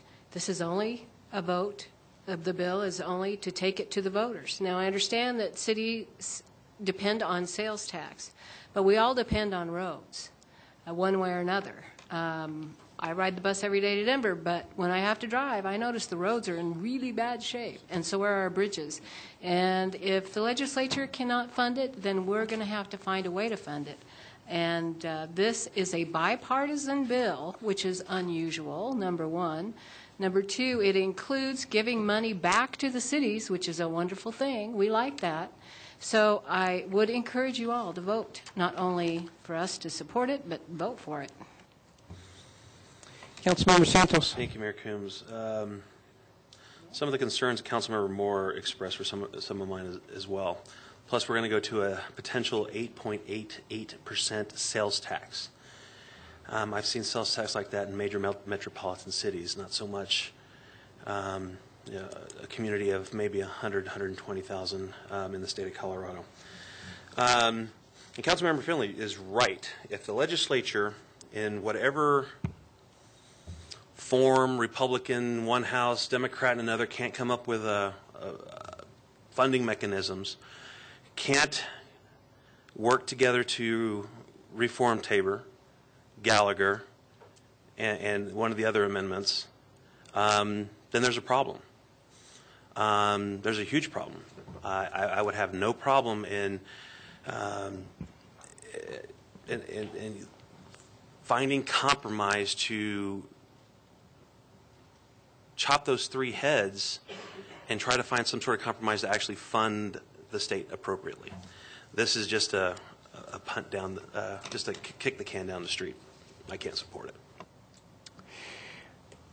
Well, I'm going to support it, even though I do, it's not the ideal solution for me, but it's the best alternative that's been, I've gone to several meetings and we've had these discussions, so, and even people that don't have cars and aren't driving still benefit from roads. If you eat at a restaurant, the restaurant workers get there by cars and transportation. So a lot of people don't think that they use roads, but if they get their UPS packages delivered to their house, so it's not like there's no benefit at all to people that don't own vehicles and aren't driving. There is benefits to having good roads. Councilmember Bagley. Thank you, Mayor Coombs. Just wanted to point out, so the points, that 3/4 of the 0.75% that we tax right now, what does that go to? It's a local tax, right, that Longmont has in place that goes to fund our roads?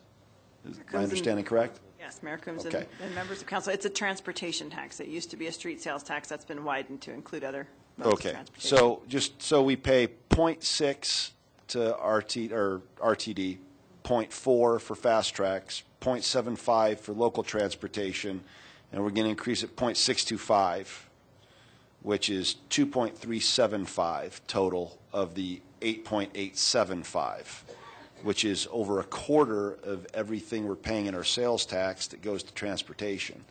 And I just want to point out that I think it's ridiculous that we're paying 1% for RTD and fast tracks, but 0.625 for a statewide funding of all roads. And so I don't know what other option we have looking at the situation we're in, but I would admonish or encourage us to get rid of that 3/4 should it pass. And at least that way, like I said, we come out ahead. We get twice the money and reduce our sales tax by a fraction, but at least we come out ahead. But we don't have to make that decision. I know, I'm just saying, but I'm going to vote for it, but that's what, in my mind, that's what I think we should consider doing. Right. Sorry, Jim. But so use the state's money rather than ours if we're going to do it. All right, we've got a vote. It's been seconded. Let's vote.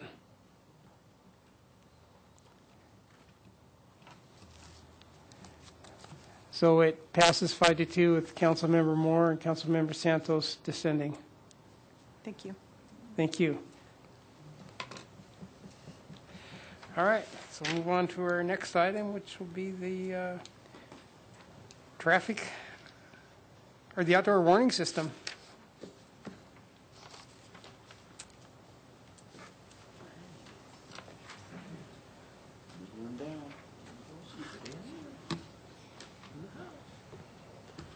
Well, good evening, Mayor and members of council. This will undoubtedly be the best part of your night. I'm here to talk a little bit about the outdoor warning system, just to frame this discussion just a little bit here. What we're really talking about here is part of a much bigger emergency warning and communication system that public safety has. We communicate with our public every day. We communicate through social media, a number of different ways. We have emergency communication systems through Reverse 911, our Everbridge system. So what we're really talking about is one piece of that puzzle. And what we use our philosophy on these emergency warning sirens is really a single hazard philosophy. We use them for tornado warnings, and that's it. So if the Weather Service issues a tornado warning for the Longmont area, or we have a confirmed sighting by one of our personnel, we hit the sirens. And we want people to do one thing, and it's to go inside and go down.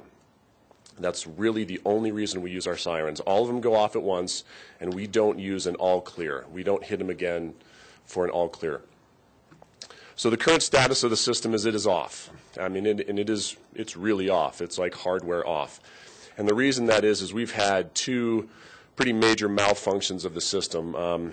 One, I think all of us remember, was pretty early in the morning, and a good chunk of the system kind of self-activated, and we had to go through quite a rigmarole to get that thing to be shut down. We've had a rather lengthy experience with the current vendor to try to repair the system over the last couple years.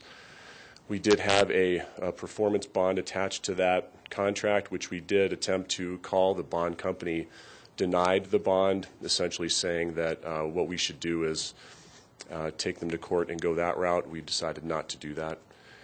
And even when the sirens are functioning, we basically see what I call non-compliant behavior.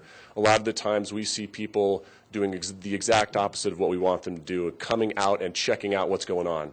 They're almost kind of a call to action. Come out and see what's going on. Check out the funnel cloud. So really, even if they're functioning, they're not necessarily effective. So as part of the additional testing and work we did with the vendor, we did a lot of additional testing this last year, and we're experiencing a lot what I would call siren fatigue. And sometimes when we set these things off, it's just kind of becoming background noise, which just further reduces the effectiveness of the system.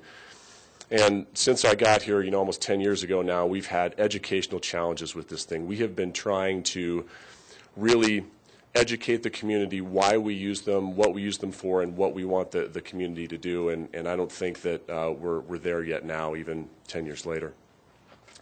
So here we are at a decision point, and this is where I'd like to approach you for some direction, and I'm going to give you some options and see where you want to go. Option one is to replace the warning siren with another manufacturer, really kind of staying with the philosophy that we have now. That would require another RFP process, doing another replacement probably of the entire system or close to it. We did do the purchasing department did issue an RFQ process a couple years ago to see what that cost would be. It's in the neighborhood of $500,000 to replace the system. They do have some slightly newer versions out there than we have. There's some software that would allow us to do some things that we can't do with the current system, but essentially it would be staying with the status quo. Option number two would be moving away from the warning sirens altogether and really trying to educate the community on things that are already freely available. Things that you can get on your smartphone from free. You can get alerts from the Weather Service. You can go get, we can encourage people to go get weather radios and really educate people on how to use those. So this would really be a low-cost option for the city. This wouldn't really cost us anything. We would move away from the warning sirens completely and kind of just use existing technologies that aren't going to cost the city anything. The third option is don't replace the warning sirens and really move towards some new technologies that are available and would allow us to deliver a lot more information, a lot more timely, that would, I think, generate a lot more appropriate decision making. We haven't done a tremendous amount of investigation on cost yet. That will kind of depend on your direction tonight, but the general idea is somewhere in the neighborhood of $150,000 on this.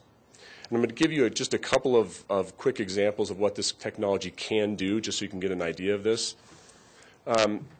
This is a picture of a piece of software that plugs into the dispatching software that we already use.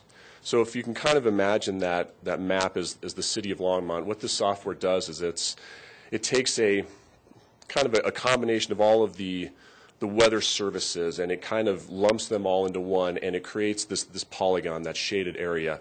And it uses the same technology as Everbridge does now. So if you have a smartphone and you register it to an address that's in that area that's included in the warning, your smartphone would alert. And we can do some other things with it. We can include customized messages. We can put a little map on it. We can deliver some more messaging in the way we push out information. It's a lot more flexible in the way that we can do it. We can open it up to allow the community to pull information that they want. Likely what we would do is only send out automatically tornado warnings. The good thing about this is it would be automatic. Our current system takes human intervention. It takes a dispatcher in our comm center to realize that a warning has been issued. They have to get up from their console station, go to a room in the back, and actually kind of literally push a button to send out the tones on the sirens. So this would be an automated system. There's other vendors that can do this. This is just an example of how we could automate alerts really using smartphones. And smartphones have become almost ubiquitous nowadays. Another way we can do this is, if you look at where a lot of those siren poles are, is really trying to find places where people gather really in the summertime where there's going to be severe weather. What we can do is use things like city facilities as information hubs. So what this is a picture of lightning strike detection software. So if you can imagine that red cross in the middle could be something like Roosevelt Pool. And we can deliver information to the people that work at Roosevelt Pool or anybody else using these circles. So if there's a lightning strike anywhere in that circle, we can push information out to the people that work there, to other city employees, that will allow them to then disseminate information or give instruction to places where people gather. It's just another way we can use technology a little more appropriately. And then this last one is, we don't have this ability now, but if we have a piece of software that is compliant, we can start to use ways that FEMA allows us to communicate. One is the emergency alert system, which is the crawlers on the bottom of your screen and break-ins on radio. Thank you. That's the term I was looking for there. It's a tricky one. The one on the right there is very similar to the Amber Alert system, that we can, for very specific reasons, we can start to use that similar technology to alert all of the smartphones around cell tower poles. So we can move to this really embracing new ways of technology to deliver information in all kinds of different ways to really allow people to make a whole lot better decisions with more information that we can now give them. So staff's recommending option 3. I think it's just a way that we can move to embrace new technologies and really enhance the way that we communicate. The way we'll move forward is we'll prepare a budget request depending on the direction that you give tonight. But it's also important to remember that that the warning sirens themselves, just that piece of our communication process, are off. And they're going to be off for the entire kind of severe weather season, because no matter what direction you give, we wouldn't be able to do an RFP and build and replace the system or get through the budget process and move to the new technologies. But what we can do is essentially, what we will do is essentially move forward with what was option 2 and really educate our community about the things that are already available to them. So we'll try to fill that gap a little bit by really asking our citizens to embrace what's available to them, and then depending on where you guys go tonight, we'll move forward with the budget process. Dan, I think you were spot on when you said how people react to the sirens, because I know the one and only time we ever had a siren, our whole neighborhood was out because, on the radio it said that there was a tornado spotted north of the city, but, all the neighbors just came out looking for the tornado cloud. So, yeah, point well taken. Councilmember Santos. Thank you, Mayor Coombs. Dan, I'm all for using technology, but not everyone has a cellular phone. More seniors, being on the Senior Citizens Advisory Board, have more landline. What are we going to do besides education, which I think is key? I have no problem with option 3, but what are we going to do about those folks that don't have the accessibility to a mobile phone, that have just landline? So landlines are also part of that that Everbridge-like system. So the landlines are still registered in the same way that the smartphones would be. Mm-hmm. We can also utilize things like that lightning strike detection software concept. Wherever there's large groupings of people, we can figure out ways to deliver information better to those places, whether it's an assisted living facility, whether it's a senior living facility. We can really try to increase the way that we get information to them, weather radios, other ways that we can try to use technology just to get information to the facility itself and then work with the facility on how they can disseminate the information inside of it. Okay, thank you. Councilmember Bagley. The other thing is council may remember, as a result of the flood, a number of neighborhoods have gone through the CERT training, and they're communicating with each other, and it may be how do we talk to those neighborhoods and encourage more so that they can help watch out for their neighbors. Councilmember Bagley. Thank you, Mayor Coombs. Thank you, Dan. You're the expert. I have no problem recommending on your recommendation option 3. I guess the concern. I guess my question isn't even what we're going to do next year. My question is, whenever I fail, it never fails. Murphy's Law comes into play. This is going to be the year that something happens and we don't have a siren. So my question is, do we have a reverse 911 set up? Do we have an alternative plan in the meantime? What is it? So we would rely on all of the other ways that we deliver information now. So we're really just pulling out that one audible siren piece. We would still do all of the things that we would normally do in any emergency to deliver information, whether it would be a flood or a tornado or a blizzard or anything. We would fall back on the public information plan that we've used in every severe incident that we've had. We're really just taking out that one piece. Okay, so it's not like we're standing around with our pants down and we're going to get caught. Thanks. Councilmember Finley. Thank you, Mayor Coombs. I am in agreement. Option 3 would be fine, and I do think a reverse 911 for landlines for old people would be a good idea. But really, the sirens, that's exactly what everyone did. They went out in the street and looked for whatever was around. Yeah. So I have no problem moving on to better technology. Councilmember Peck. Thank you. I also think option 3 is good, but I have a couple questions. You mentioned registering an address through the app. Let's say, for example, you're caring for a disabled person who is self-sufficient or an elderly parent, but you're not in town. You're in Denver or someplace. Can you register their address to your phone so that you will know that they're in harm's way?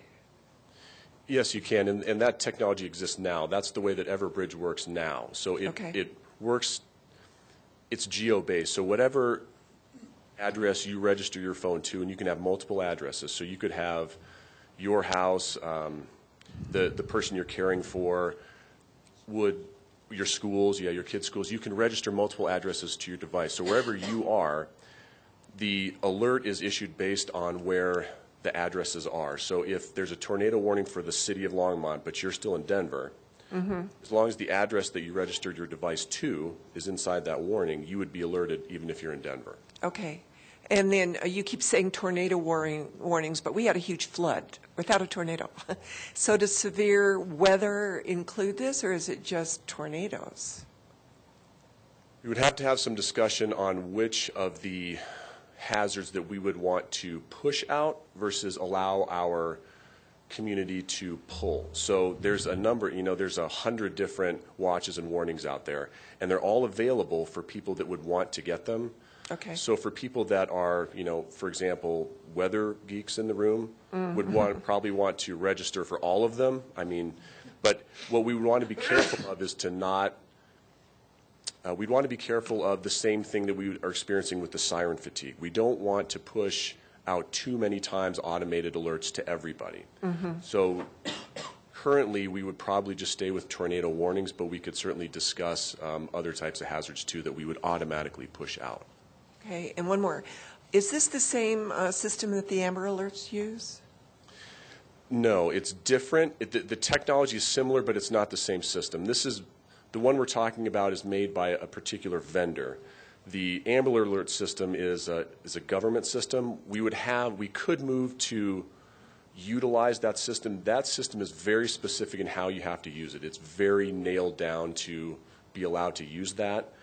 But it works on the same concept. It's trying to deliver information to a smartphone type device. Okay, thank you. Councilmember Christensen. Thank you for this report. I have the same concerns that many people here do about people who are deaf, people who are blind, people who are elderly, people who are poor and don't have smartphones, people who are little kids and out just roaming around. But I think we can work through those. You know, the problem is actually the human element of it, because the mayor and all of us know that's exactly what we all did. We don't know what it is. We know that something is scaring the daylights out of us in the middle of the night, so we run outside and start talking to our neighborhood about, what is it? Well, if it's a tornado at night, that's a really dumb idea. But most people still don't know that it's just for tornadoes. And I would suggest that maybe we could broaden it to fires or floods and tornadoes. That's the most, that would probably put the most likely things to happen in the mix. I do think that reverse 911 is a good idea to get a lot of the community in that wouldn't normally be in. But we need to let people know they have to register for it. I, for instance, have not registered for anything, but anyway. So I would think that the third, you know, the truth is that there's nothing like that siren to get people's attention, but they still don't know what to do, you know. The people in Japan, I saw in the latest flood, the horrible nuclear disaster that took place, and there were horrible floods that happened. And the Japanese system is to get a bunch of guys and speakers in a truck and drive around and yell, you know, and still people would line up to watch the flood coming at them. So I think that's always going to be a challenge, is the human part of it. But I think the third one makes sense for this town to invest in the future, because I like those sirens, but the truth is we are moving into something a lot more sophisticated than that, and that's what we should invest in. So, thank you. One more. Option 3. Option 3. Councilmember Santos. Thank you, Mayor Coombs. I move option 3. Second. All right, let's vote.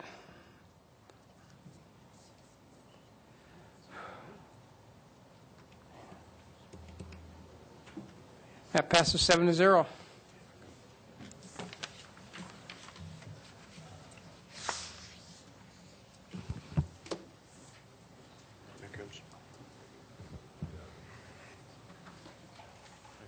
Yeah. Councilmember Santos. Thank you, Mayor Coombs. Before we start the next item, for disclosure, as many of you know, my wife, Vicki, works for is the finance manager for Left Hand Water District. So this matter we're going to discuss next regarding a potential intergovernmental agreement, feel I can be an objective decision maker and will keep the city's best interest in mind. Whether we do an IGA or not. This matter came up once before during the flood when we were talking about emergency connects with Left Hand Water. So I'm just making the same disclosure again.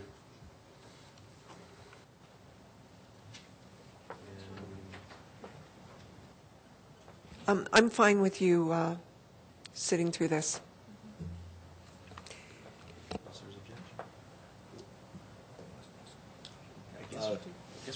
I guess we're timeout. Yeah, let's go ahead and take a 5-minute recess. I don't know where you're at. Well, let's take 5 minutes recess.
presentation for you on a project that we've been working on for actually a number of years with the Left Hand Water District, and it's an interconnect agreement, and it also has an access component to it for a water pipeline that Left Hand needs to build. And so the key parts or key points of the IGA are that Left Hand and the city are looking to secure a temporary and emergency supply of potable water. You'll all remember the flood of 2013, and in that event, the case was that Left Hand needed help from the city, and of course we provided that. We're trying to now get in place an actual framework of a permanent agreement that will allow for that to occur. Left Hand also desires to get a permanent easement across city property for a future water pipeline that they need to build in order to serve their district. The city is amenable to that easement. They will need to acquire it by use of eminent domain as a consideration for Left Hand's execution of the agreement, and I'm going to talk a little bit about why that is. Then finally, the agreement has an initial 20-year term with automatic 20-year renewals, and it can only be terminated at the end of its first or successive terms with 10 years of notice. And that's important in order to allow for backup systems to come online within that time frame.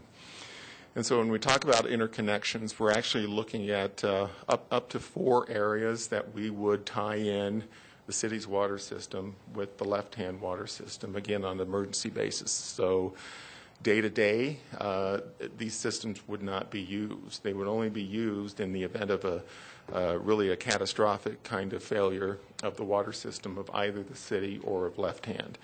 And so the points are chosen in order to provide points of connection where we have adequate infrastructure to allow for that water to be delivered between our two systems. And so the agreement refers to a terminology of an emergency condition. And this is similar language that you saw when we looked at the provision of water outside the city to the east of us. We also had an emergency carve-out position or portion of that agreement. From the city's perspective, if Nelson Flanders becomes our single point of treated supply, it'll be important for us to have interconnects to provide for a redundancy and resiliency of our system. An emergency can only, again, be declared by the governor, the Left Hand general manager, with concurrence by the city manager, or by the city manager upon determination of an imminent threat of public health and welfare and safety. Emergency water shortages are limited to infrastructure failures or an operational failure. They specifically are not constituted when you have not done your planning, or when you have not acquired sufficient raw water, or when you haven't planned for the drought. Those are not emergency conditions under this agreement. And again, the IGA, we have crafted it in a way to be complementary and consistent with the ordinances that the council passed last year restricting water use outside the city. So this terminology of a friendly condemnation, you've all probably heard that over time. So Left Hand has determined that, again, for the long-term operation of the district's water system, that they could not reasonably be assured to be able to do that with a 20-year agreement. What I've told the general manager at Left Hand is I couldn't do that either on behalf of the city of Longmont. We plan water systems for really forever. We don't plan them for 20 years and then something else happens. And so the Longmont City Charter has a restriction on it, though, on a 20-year limit on the use of city property, and therein lies the problem that we have. So Left Hand does have the power of eminent domain. They actually have a fairly high level of eminent domain authority. And as a consideration, again, for entering into the IGA, the city would cooperate with the petition for condemnation by Left Hand, hence the term of friendly condemnation. The pipeline also will provide an important interconnection for the city on our eastern edge out near Sandstone Community Park. The city would also grant permission to Left Hand and to Shirley Hayes, a property that the city has a conservation easement on, again, to allow the pipeline to cross the Hayes property. And I do know that Left Hand has been working with the Hayes family throughout this process, as have we. We've actually had three-way meetings with all of us so that everybody's aware of what's going on. So this drawing, it's a little bit hard to see, but if you look at the cursor, the left-hand pipeline is coming from the south. This is County Line Road on the map. This is Road 20 and a half down southeast of the city. This red dashed line is the proposed transmission line. It crosses city property right here, and this is known as the distal Camas donation property. It was actually property that was donated to the city as part of the Sandstone Park acquisition.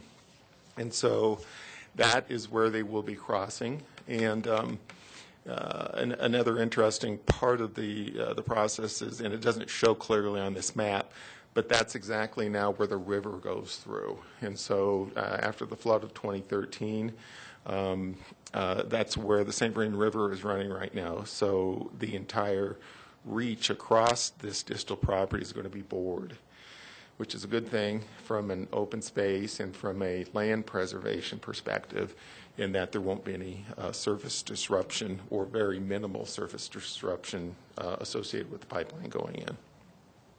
And then the pipeline comes to the north up to the Vista Commercial Center out east of the city. So the fiscal impact, we have been planning for this, as I mentioned, for a number of years. We've included studies and engineering work on it as far back as 2015. We have funds again this year and money that we will be proposing in the 2018 budget to get underway, again, assuming council acts on the particular IGA when we bring it forward. We do have the funds available in the water utility. The other thing I would say is that from a interconnection possibility, I think it's an important thing to do on a regional basis. Water utilities should be cooperating with each other to their mutual benefit, and I think this agreement does that. We haven't been able to do it up to now because the left-hand district wasn't large enough. They didn't have enough capacity to provide the indoor needs of the city. So at this point, they do have the capacity to provide us up to 9 million gallons a day, which is roughly what our internal demands would be.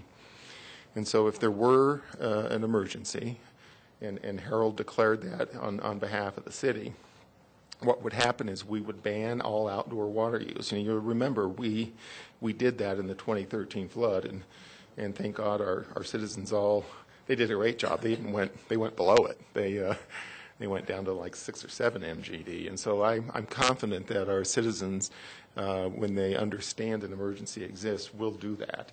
And if this interconnect goes forward, we would then be served immediately via the left-hand system.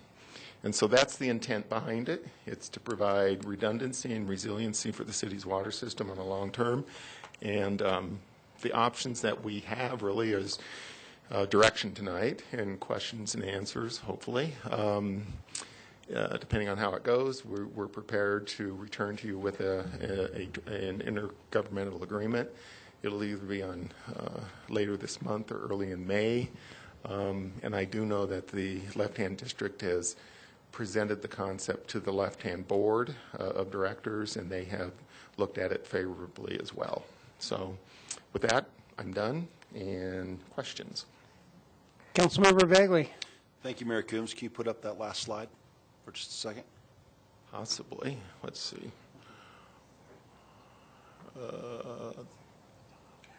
Previous. There we go.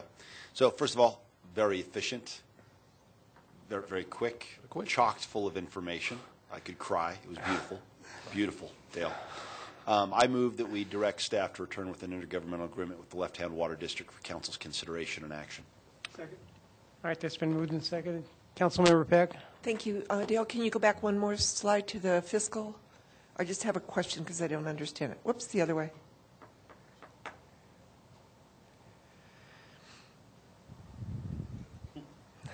Yeah, this one.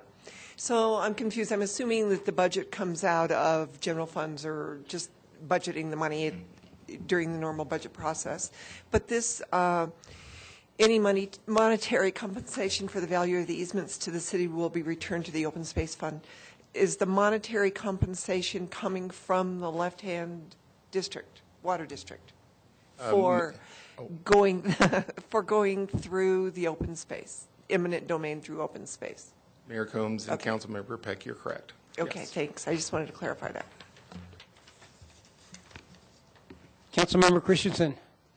I think this is a good idea. Thank you for this presentation.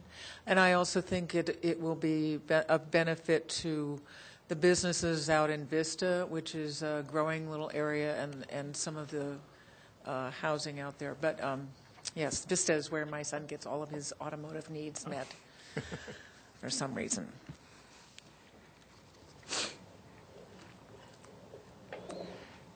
So we've got a motion. It's been seconded. Let's vote.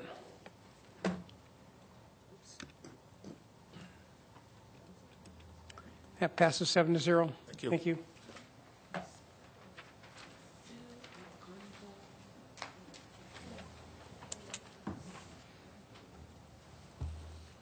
Mayor Coombs, your next item is the Traffic Safety Fund renewal discussion. Better be as efficient, Bill. I'm going to try. Good evening, Mayor and members of Council. Phil Greenwald, Transportation Planner with the Planning and Development Services Department. With regards to what Dan told you, this is really going to be the best because there's no PowerPoint presentation with this one. So this will be the. Cried twice. Yeah, sorry. I'm going to be sobbing. Give me a tissue here. Dale, you're out. Up in their game. Just want to talk a little bit about the Traffic Safety Fund or Traffic Safety Surcharge. As you'll recall, or we've certainly let you know a lot during the different years. We've had to come forward and give you updates every year on this. But it started in June of 2014, and you passed the ordinance 0/2014-24, which is on your desks. That originally estimated that there would be an annual revenue generation for the surcharge that would be for traffic safety elements. And we thought originally at the time that we'd generate about $18,000 per year on that. In two full years of collection, 2015 and 2016, we saw 12,000, almost 800, and 9,500 respectively. So we're not close to that number, and there's a few reasons why. Basically, what happens is the surcharge is collected only per certain offenses or certain violations. So, and sometimes those can be plead down to other violations. So you'll get a moving violation of one type, and it can get plead down to another. So that's why we see that loss of funding there. But back when we did talk about the ordinance, the council directed us to do distribution of helmets and other kinds of safety equipment like horns and lights. So look, it keeps you awake too. And we can certainly distribute these lights to you, but we've been distributing them at different parades, at safety events. The police have also been distributing helmets as well. So we've really done a lot of good things with this money, and we've really followed your direction on how we spent the money. About $10,500 has been spent on our traffic safety coordinator, and that's Lauren Greenfield, and she's in the back and willing to take any questions that you'd like to ask her later on in this. She averages about 4 hours per week, so not very much, but she does a lot with her time. She offsets the cost of safety programs. She manages free bicycle rodeos for children during off times like spring breaks and summer breaks. Again, we purchased about 1,540 lights, those types, and also the headlights, and 125 helmets with this. So those are the different things we've used it on. And that's the actual expenditures to date. What we'd like to do is take the remaining funds, which is approximately $17,000 that's in the fund currently, and it's going to be generated through June 30th. And we have some other ideas of targeting outreach to drivers through the driver education classes. So actually talking to drivers about how to drive around bicyclists and pedestrians. We're also talking to bicyclists about how they interact with motorists and pedestrians, and then pedestrians with bicyclists and motorists. So we're really trying to cover all the different aspects of safety and how people use the roadways in Longmont. The other piece of this, and we just worked with Mike Bell with the police department on this as well, is they're really taking some of the funding that's left over as well. They estimate $5,000 to $7,000 to the end of the school year, and targeting some of the things I think this council's heard a lot about at Clover Basin and Airport, doing some active enforcement. And you heard a little bit about that during the public invited to be heard. So doing some active enforcement, making sure drivers are acting properly around the students crossing, and talking to the students about how they use those streets as well. So that's another $5,000 to $7,000 that we expect to spend. But really, to talk to you tonight is, and I did mention it earlier, is that this surcharge does sunset on June 30th, 2017. So without any action, it goes away on that date. So we were just asking you, and we have some recommendations, but we want to ask you about how you feel about the surcharge, if you think it should move forward, and in what form. And Judge Robert Frick is here as well tonight to chat about some of the recommendations too, if you have questions about some of these items that come from staff. One idea, and this really does come from the court system, is to change the surcharge so that it's a per ticket violation rather than based on the violation. So it'd just be on every moving violation ticket. That being said, we can reduce it down to about $5 and still make about $17,000 per year, which is a more predictable amount of money rather than having this variation based on different things. We could count on approximately $17,000 per year, that collection. We had it estimated, as I stated earlier, that $18,000 per year, not even close to it. I should also mention that your TAB, Transportation Advisory Board, recommended that City Council continue the surcharge universally on all traffic citations, and they also asked for more efforts for pedestrian safety education in the future. So the questions that we'd like to put before you tonight are, does Council want to continue this funding source, the surcharge on traffic violations?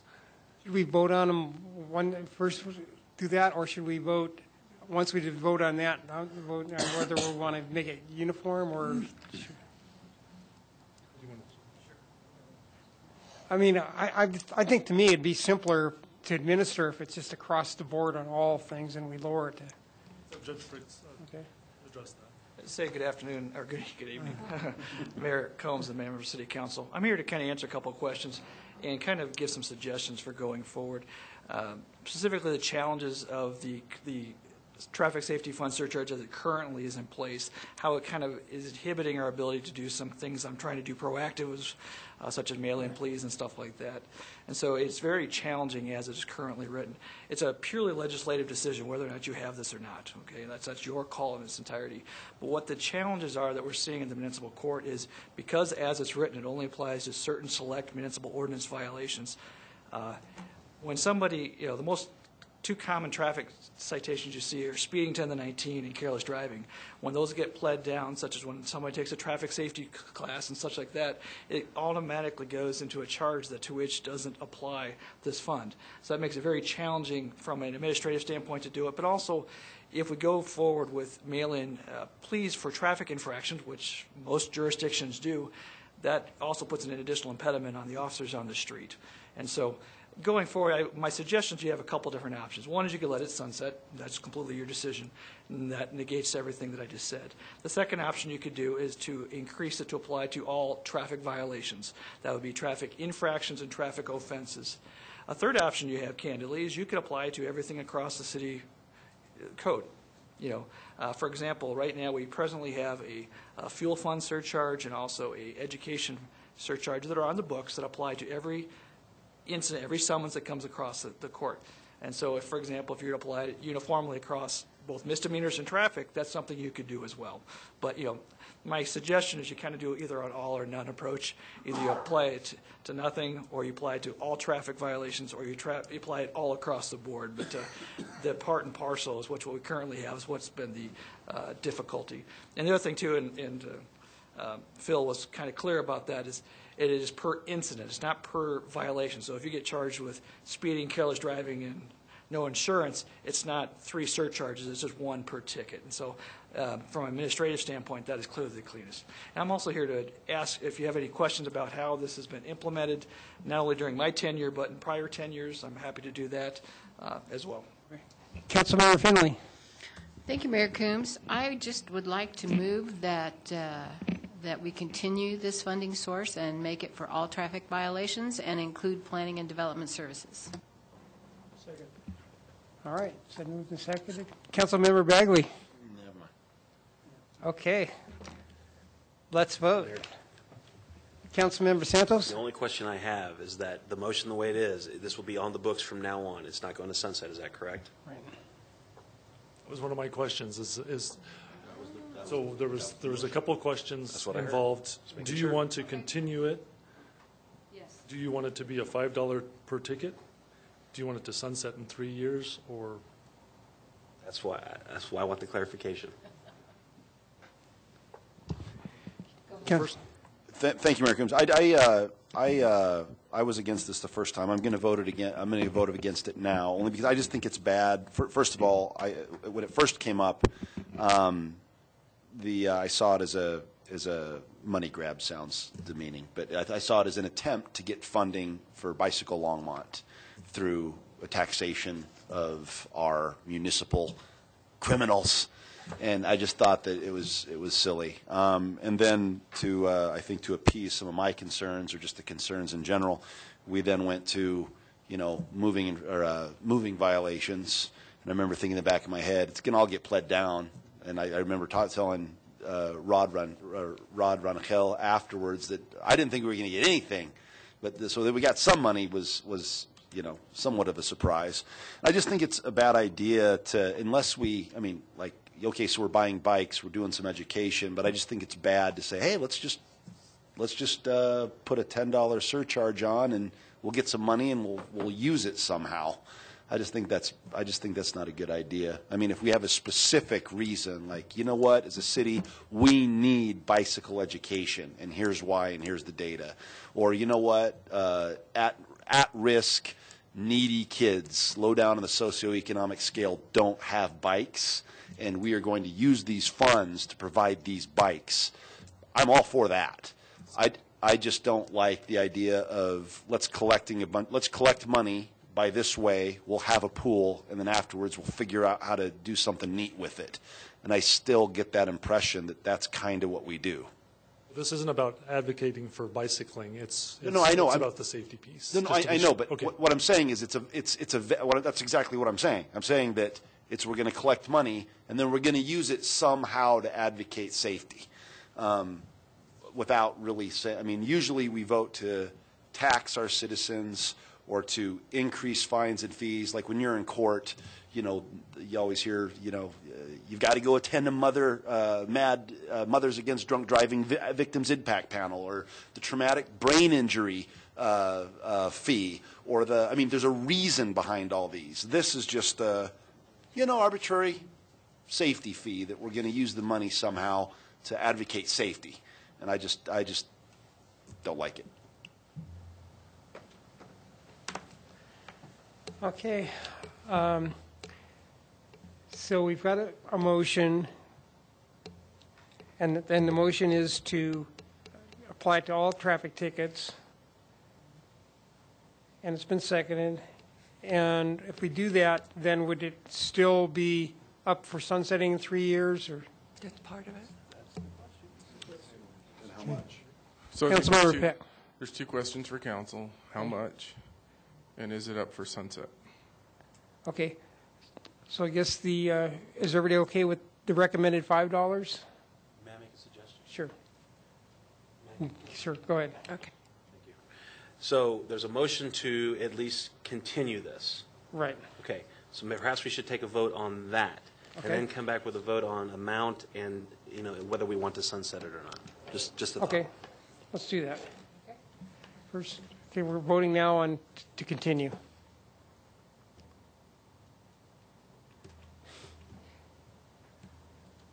And that passes 6-1 with Councilmember Bagley dissenting. All right. The second question would be, Do you want to keep it at the $10 level that it is today? Or do you want to drop it to the $5 level, which will keep us closer to the $17,000 per year? Or if we do the $10, obviously closer to a $34,000 a year. Right. Councilmember Peck. Thank you. Are we voting on sunsetting it and the amount as well, No. or just one at a time? One at a time. Okay. Well, in that case, I think it should be $5. Drop it down to 5. Yeah, I also do. Councilmember Christensen? Okay. Okay, let's vote on the $5 amount.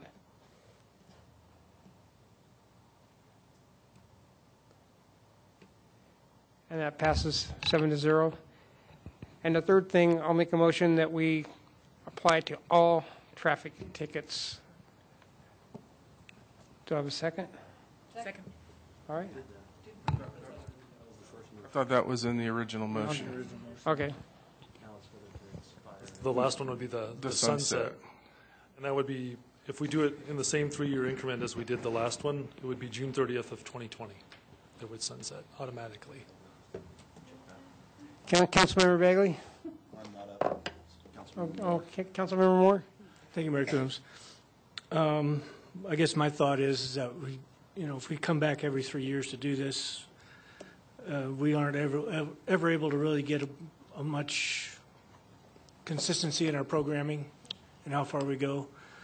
So my preference would be to sunset it at 5 years to get a little more certainty to the programs we could provide, and at that time then revisit whether it's still effective or not. So that's a motion. Okay. All right, his motion has been seconded. Councilmember Peck? Thank you. I don't think it should be in perpetuity. I think we should always come back and revisit these things, see if they're working, and if we can expand it or always have a report.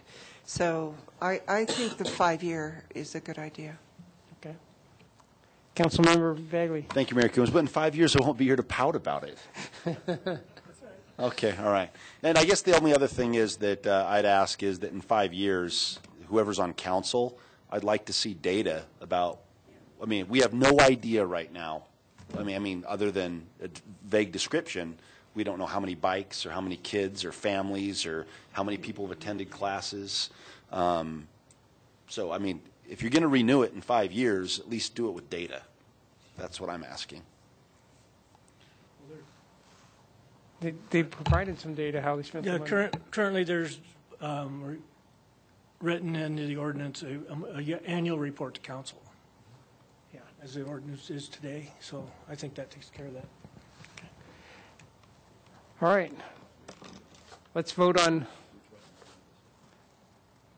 the last item for 5 years. And that passes 6-1 with Councilmember Bagley dissenting. Thank you. Thank you very much. If I may to kind of address what Councilmember Bagley said, I think now that we know we have a better sense of what we're going to generate versus the volatility in it, it'll be easier for us in the budget process to plan those programs and have a consistent approach. I think the volatility was what was creating the issues for staff. Councilmember Santos? Thank you, Mayor Coombs. Harold, when can we anticipate this ordinance coming back? Or next month. Okay, thank you. So now we have the format for oil and gas. Mayor Coombs, members of council, Sandy Cedar, Assistant City Manager. I am not tall, I have no bells or whistles, but I am last. So, thank you. Thank you. So I'm here to help work through what is the purpose of the Oil and Gas Forum, what kinds of things are you interested in having there, what kind of public input. You saw the council communication, which I think we probably recognize that there's all sorts of different directions and desires and needs for the Oil and Gas Forum, and so I'm here tonight to help work through that process. And fortunately, I have been aided by Councilmember Peck, who I think provided everybody your amended agenda for the Oil and Gas Forum. Council may remember that this came up because of Sandy, the open forum. Oh, go ahead. Before we get started, Eugene needs to make a quick clarification on. Okay. Mayor and Council, Eugene May, City Attorney. I did want to make one clarification in the council communication on page 72, where it talks about the Colorado Supreme Court case striking down the fracking ban. A couple keywords are missing there. So in mixed state and local concerns, state regulations preempt local charter provisions that are in operational conflict with state law. They don't just automatically win. And at least for the lawyers, that's a very important distinction. That was the whole basis of the court striking it down. So that concept of operational conflict somehow did not make it into the council comm. And I wanted to make sure it was clear to the community that's the state of the law. Thank you. Thank you. After that public service announcement from our attorney, back to the presentation.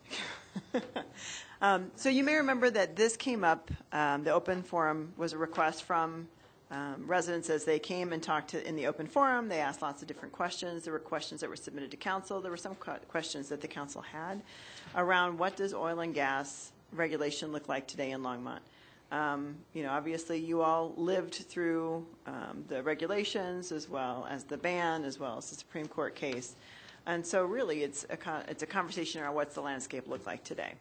So the questions that we have for council are a couple-fold. One, what's the purpose of the forum in your mind? Is it to answer those questions, or is there some level of input that you're interested in receiving from residents at the same time?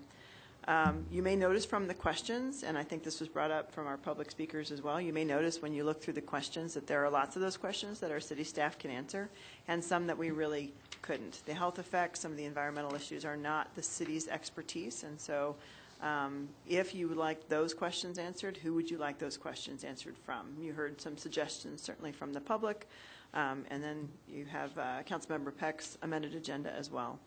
Then we can talk about format, time frame. So one of the things to tag into what Sandy said, one of the things that we heard in this conversation as we had folks go to the Broomfield session, I've talked to folks that have gone to the Broomfield session, and I think one of the things that has come across from the folks that have requested the public forum and is that they, while the Broomfield session did some really good things, one of the things that they felt was that the information provided in that session wasn't necessarily balanced across the board, and that it was the CDPHE that was presenting the health and the environmental information versus different perspectives.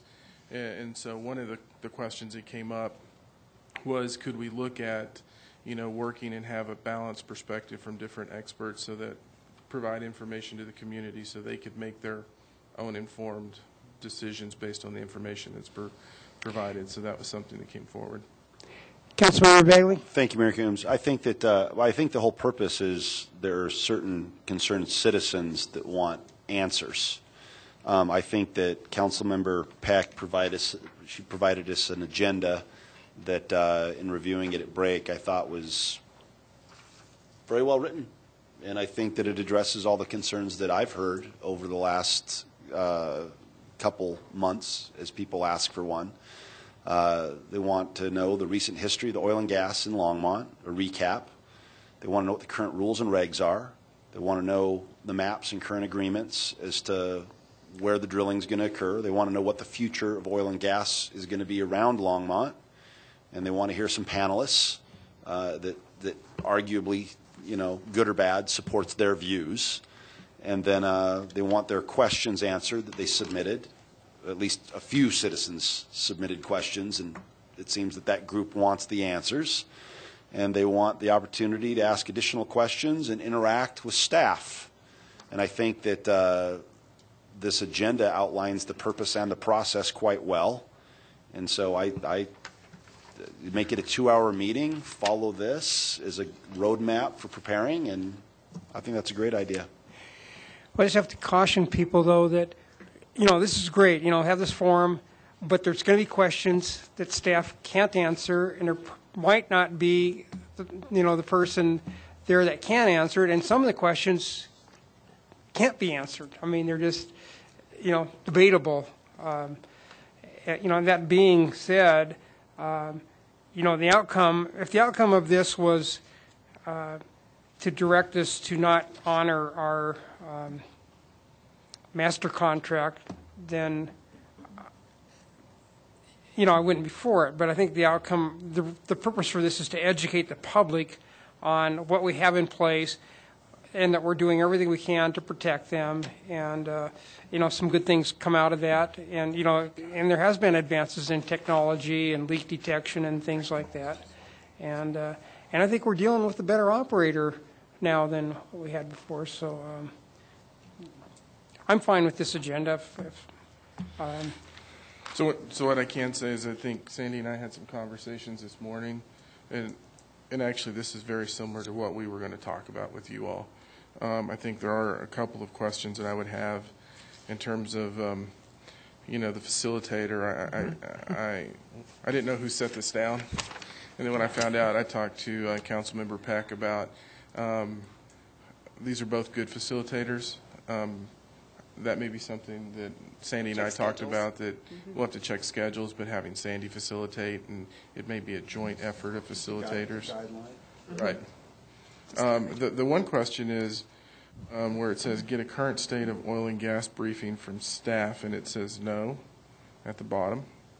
But at the top we have staff, so I'm not sure what that's. Legal. You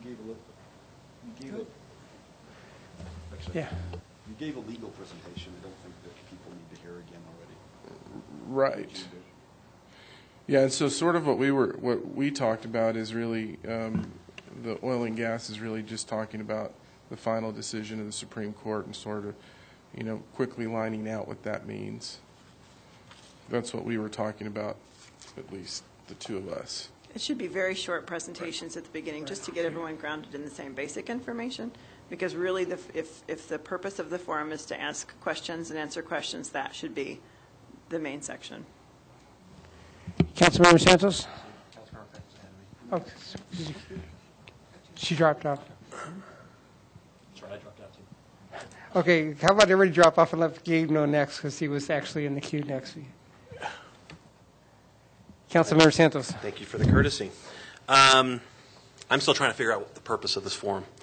If these, I keep hearing the people that are coming up demanding this forum, they want to. It sounds to me they want to control the content. They want to control the speakers. Then go have a forum yourself. Why are we doing this? We have talked about the legal aspects. We have talked about potential of what our master contract is. Apparently, the answers they're getting are the answers they don't like. Controlling it just seems to me that they just want to control the content. Fine, go have your own forum. We've done this. This amended agenda just reads to me that they just got it from those people that have come up and spoken at Public Invited to be Heard. We're not going to invite the COGCC? Why? You want everybody in the room. If we're going to put this on, you need to have everybody in the room. If not, then go put the forum on yourself. That's what I would suggest. I think this is, we've talked about oil and gas for many years. We've put up a very good fight. I'm very proud of what the city attorneys have done with our outside counsel. I believe our rules and regs are fantastic. Whether the state changes, makes some changes on some things, I think our rules and regs are still very good. I don't see the need for this. You want to have a forum, put it on yourself, and cover the costs. In this sense, we're covering the costs. Councilmember Moore? Thank you, Mayor Coombs. Well, I think this agenda fulfills the purpose of the people that requested it. I would just caution that we don't bring in our experts that are biased in any manner or form. Anything they talk about should be peer-reviewed, and because it takes the elephant in the room out. So we have atmospheric scientists, public health experts in over CU. And a lot of this is all about things that have changed in the last couple of years. And I think that there's nothing that should preclude us from keeping the public informed and up to date. Obviously, there's a lot of angst about losing the Supreme Court decision last year, but we bounced back. We're moving on, and we now are working with a new operator. And I think that that's a sign that we're moving in the right direction. Is whether you like oil and gas or not, it's in Weld County, and it's something that exists there today. Anything more we can learn about it is only going to help us in the long run. So I would support this agenda with the caution of make sure that any people we bring in be able to back up their comments with peer-reviewed science. Councilmember Christensen. I also think this is very worthwhile, particularly all the questions which people didn't have time to actually have, there are lots here, answered in City Council meeting. I also think that we do need to update people on implications for if Representative Foot's initiative passes, that changes things a little bit. And the Earth Guardians, which if that's let rest or if that is appealed, that will change things. I think people want to know, and that's the point of democracy. We have a right to know, so I'm all in favor for it. Councilmember Peck. Thank you, Mayor Coombs. To answer Councilman Santos's question about why COGCC, why I don't think they should be at the table, is because what the residents asked for was a conversation with their council. What COGCC and COGA know, our in-house council knows that as well and can update us. Dan Kramer is very well versed on all the COGCC rules and regulations and how they pertain to Longmont. What I think that our residents want is, where is Longmont going forward? And just coming up to PITBH and asking questions does not offer a conversation. We did this with marijuana, and when we first opened up the issue about marijuana home grows, there were a lot of angry people that came up here. And a lot of miscommunications, and it's very frustrating sometimes to sit here when you want to raise your hand and say, oh, I think I know that answer, or I would like to answer you, and you can't. And I think that's what this is. And we should always be discussing and rediscussing and rehashing things. It doesn't mean that there's anger or anybody has a specific agenda. It just means the city always should tell the residents what it's doing and where it's going. And if they want it in a conversational manner, I think that's great, to be honest, to be able to talk to your residents. So to me, that's what this is all about. And as far as the panelists, our staff knows experts in these fields. And the whole point is to work together to find experts to answer these. So there you go. Thank you. Mayor Coombs, can I Sure. ask a couple clarifying? So just a couple things I just heard. I heard a conversation with council. That's a different purpose than a Q&A. Okay, a conversation with staff. Okay, got it. And then I also heard staff has the expertise to choose the panelists, but together with the community. So I guess I would be interested in how the council would like to see the panelists chosen. Yeah. Are these panelists, are they going to be volunteers, or are they paid speakers, or I guess I'm confused as to, where is this venue going to be at, and is it going to be like at the R Center like the marijuana forum is on a weekend, or? So Councilmember Peck's suggestion is Saturday, May 13th here in the council chambers, a couple of hours for that, having some technology, being able to put the questions up on the screen, which we hope to answer as many of those ahead of time so that people could see that before they come to the forum in case there are additional questions that come up. But for the ones that we can't answer, the environmental impacts, the health impacts, I'm not sure, because the staff doesn't necessarily have that expertise. We could certainly take the recommendations from the community. We could vet those recommendations, but how would you like for us to, in the end, make that choice? Well, actually, I don't think it's good for staff to give answers to questions they don't know. If you don't know, just say, we don't know. Yeah. I mean, sometimes that might be the best answer we can give. Councilmember Finley?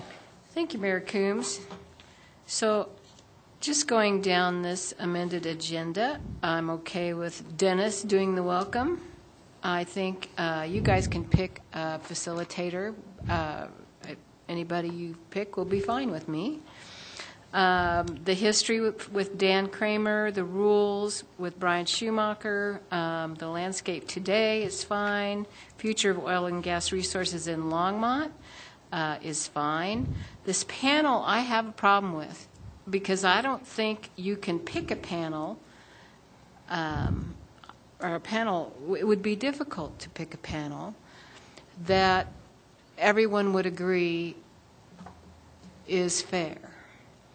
So I'm not in favor of that. I think it's great to give our citizens the information that they want, that they don't think they have from us. I think it's great to take submitted questions, get them ahead of time so that we don't have people restating the same stuff over and over and over again. I think that's awesome. The questions to be submitted ahead of time is a really good idea that you had in your agenda, Sandy. I like that idea. I also like, after all the presentations, to have another chance for them to ask questions. I think that's fine. I do have a problem with the panelist. I just don't think you can have, to everyone's satisfaction, a fair panel. So those are my thoughts. Councilmember Moore? Yeah, I would echo that concern as well. That's why I was suggesting anybody on a panelist be able to support their comments with peer-reviewed literature. But just the fact that having all parties involved agree to which panels or which panelists would be neutral and able to give pure science, I think that's going to be a challenge. I think it's a challenge. So I think we have enough for 2 hours without a panel, to tell you the truth. By the time we get through, and we could elaborate a little bit more on the staff presentations in order to give more time for maybe some questions to be submitted during that period of time to get some more interaction going. And there again, if they can't answer the question, the answer is we don't know. Right? So the panelists could be a dicey issue as far as getting someone that can be totally neutral and totally clear about the subject that, these are the facts and that's it. And so maybe we don't need the panel in there. I think we can fill up 2 hours without it. Mayor Coombs, members of council, there's different formats that we can use for this as well. So if you choose that it really is just a city staff panel and we answer the questions that we know the answers to, we can do this a couple different ways. We can have people ask questions at the beginning, and that way we can group them and make sure that the questions are together. We can also ask again at the end. We can also do kind of an open house at the very end so that the panelists can sit at different tables, and if people have follow-up questions or would like dialogue with those staff members, we could do it that way as well. There's lots of different formats to be able to employ based on the feedback that we're getting from you. Councilmember Christensen? Well, I do think a panel would be a very good idea to have some experts in this field. We've done this for various homeless presentations, and it has worked very, very well. We've done this for the marijuana presentation. It did very well. Not everybody agreed on the panel, and you won't find everybody agreeing on this one either, but you want to have someone who's actually, has scientific evidence of things, has health, you just need some experts other than just all of us talking to each other. I think it's, I know we're not going to agree, but, we're never going to agree anyway, so I think it's just important for us to have some expertise from outside.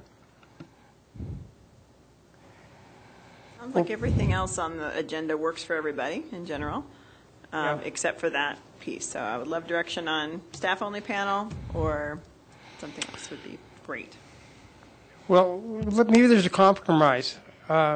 Maybe if you add back in, someone like COGC back in, but to get the balance from the industry would that make everybody happy? Or should we just scrap the panel altogether? Or what do you think, Brian?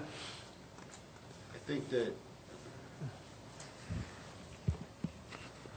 Thank you, Mayor Coombs. I mean, honestly, I think that the people who are going to attend this panel want information about where people are drilling, where people are going to be drilling, and how our current regulations and the state of Colorado law protect us, or protect them.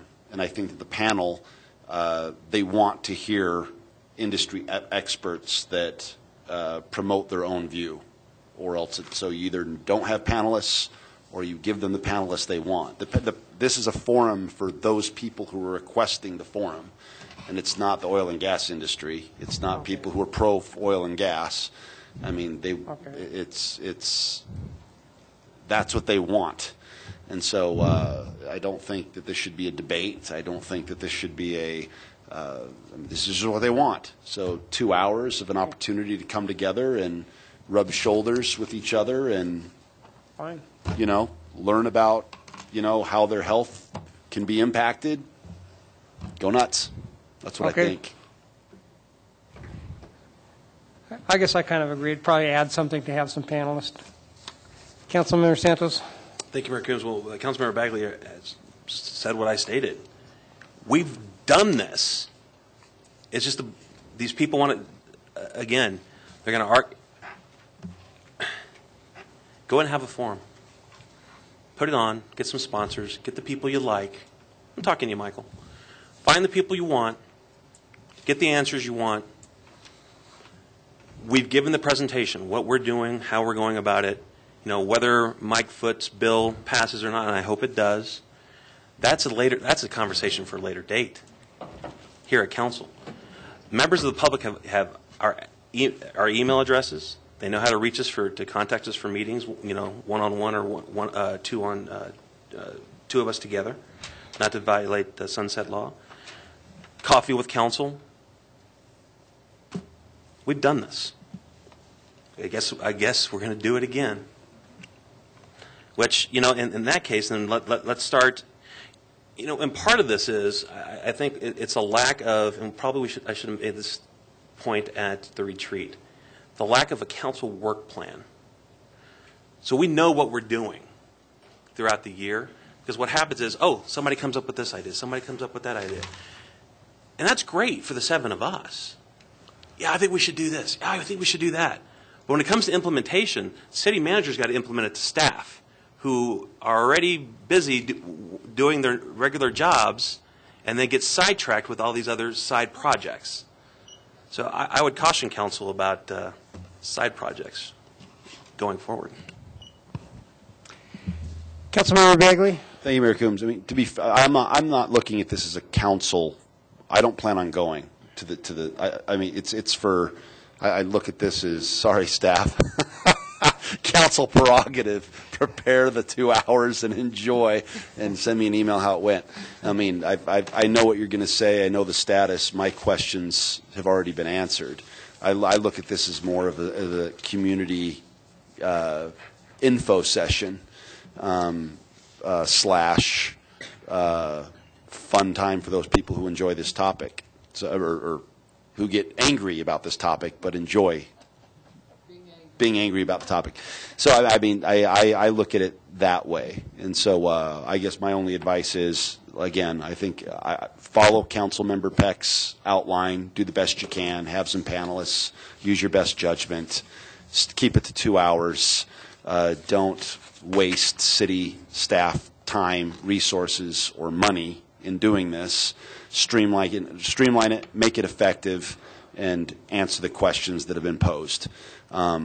That's my recommendation. So I don't know if you've got consensus in any way here, but I think do your best is maybe consensus. So, ditto, I agree. I kind of agree with what he just said. So, okay, so there's two on the panel list as it's written. Is there two more on the panel list as it's written?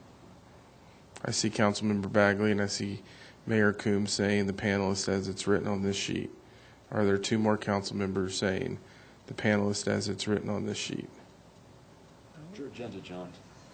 I think yes. Yeah, that's three. That's three. No panel. Oh, I do. So I'm seeing 4 council member on the panelist as it's written on the sheet.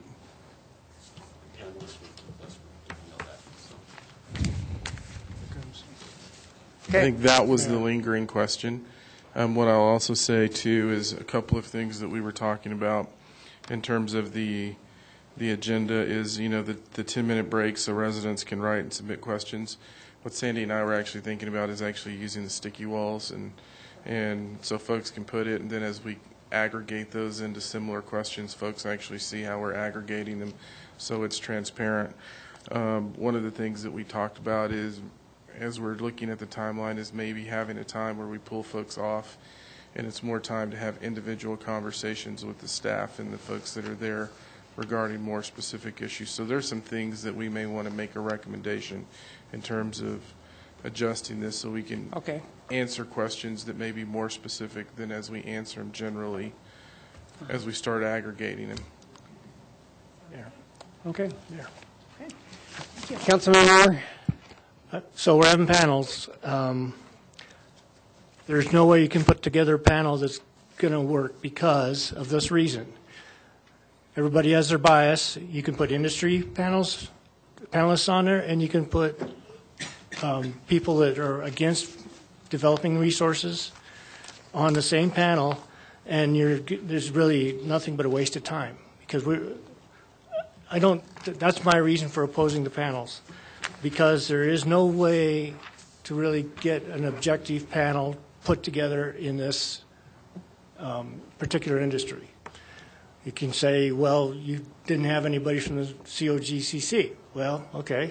Well, you didn't have anybody from the anti-fracking group either. So how do you put that together? And I think that that's a reason not to have a panel and get to the meat and bones is what are we doing in Longmont right now with oil and gas? Where are we going to go in the future with oil and gas with what we know today? And you answer the questions we posed to you back in December.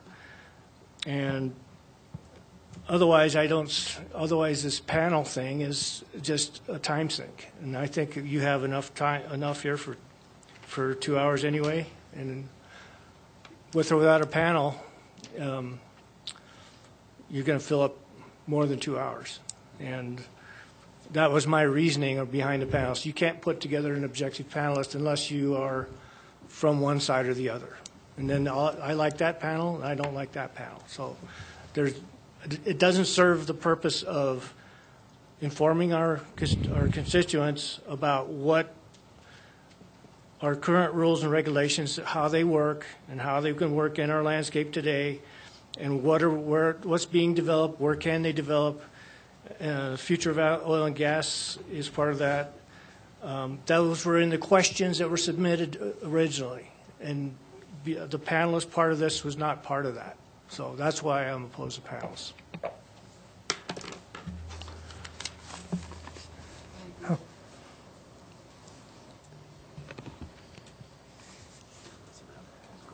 Yeah. Ken. No. Ken. No.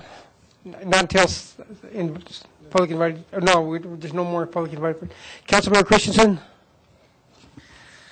Well, as I said, we have done this before at forums with people who don't agree. They present different points of view, and based on their expertise, we can get people.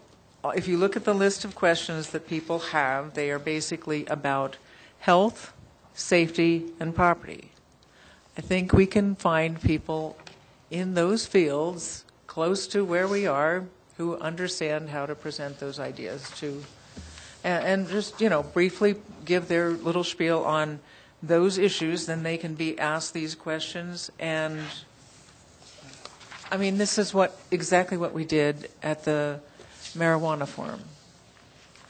It's very informative for everybody. Councilmember Bagley? Thank you, Mayor Coombs. This reminds me of a jury trial that we lose in the office, and then you just go have dinner and you talk about all the ways that they got it wrong. And so, I mean, I think that this will answer questions, provide some closure, let them continue forward in the attempts that they're trying to make. And if there was a way to call the question right now, I don't think we're taking a vote, but I would. Nope. Okay. Councilmember Santos? Thank you, Mayor. Well, this is a little bit different than the marijuana forum. We were looking at imposing, you can roll your eyes all you want. We were looking to put regulations in. This is different. We've had this discussion before. And if anyone thinks that anyone's mind's going to change at this forum, you're joking yourself. Okay, I guess you've got direction. Many directions. So that's the last item of the agenda. So now it's time for mayor and council comments. All right, no comments. City manager, any comments? No comments, Mayor, Council. City attorney, any comments? Away, Mayor. All right, this meeting is adjourned. Love you guys.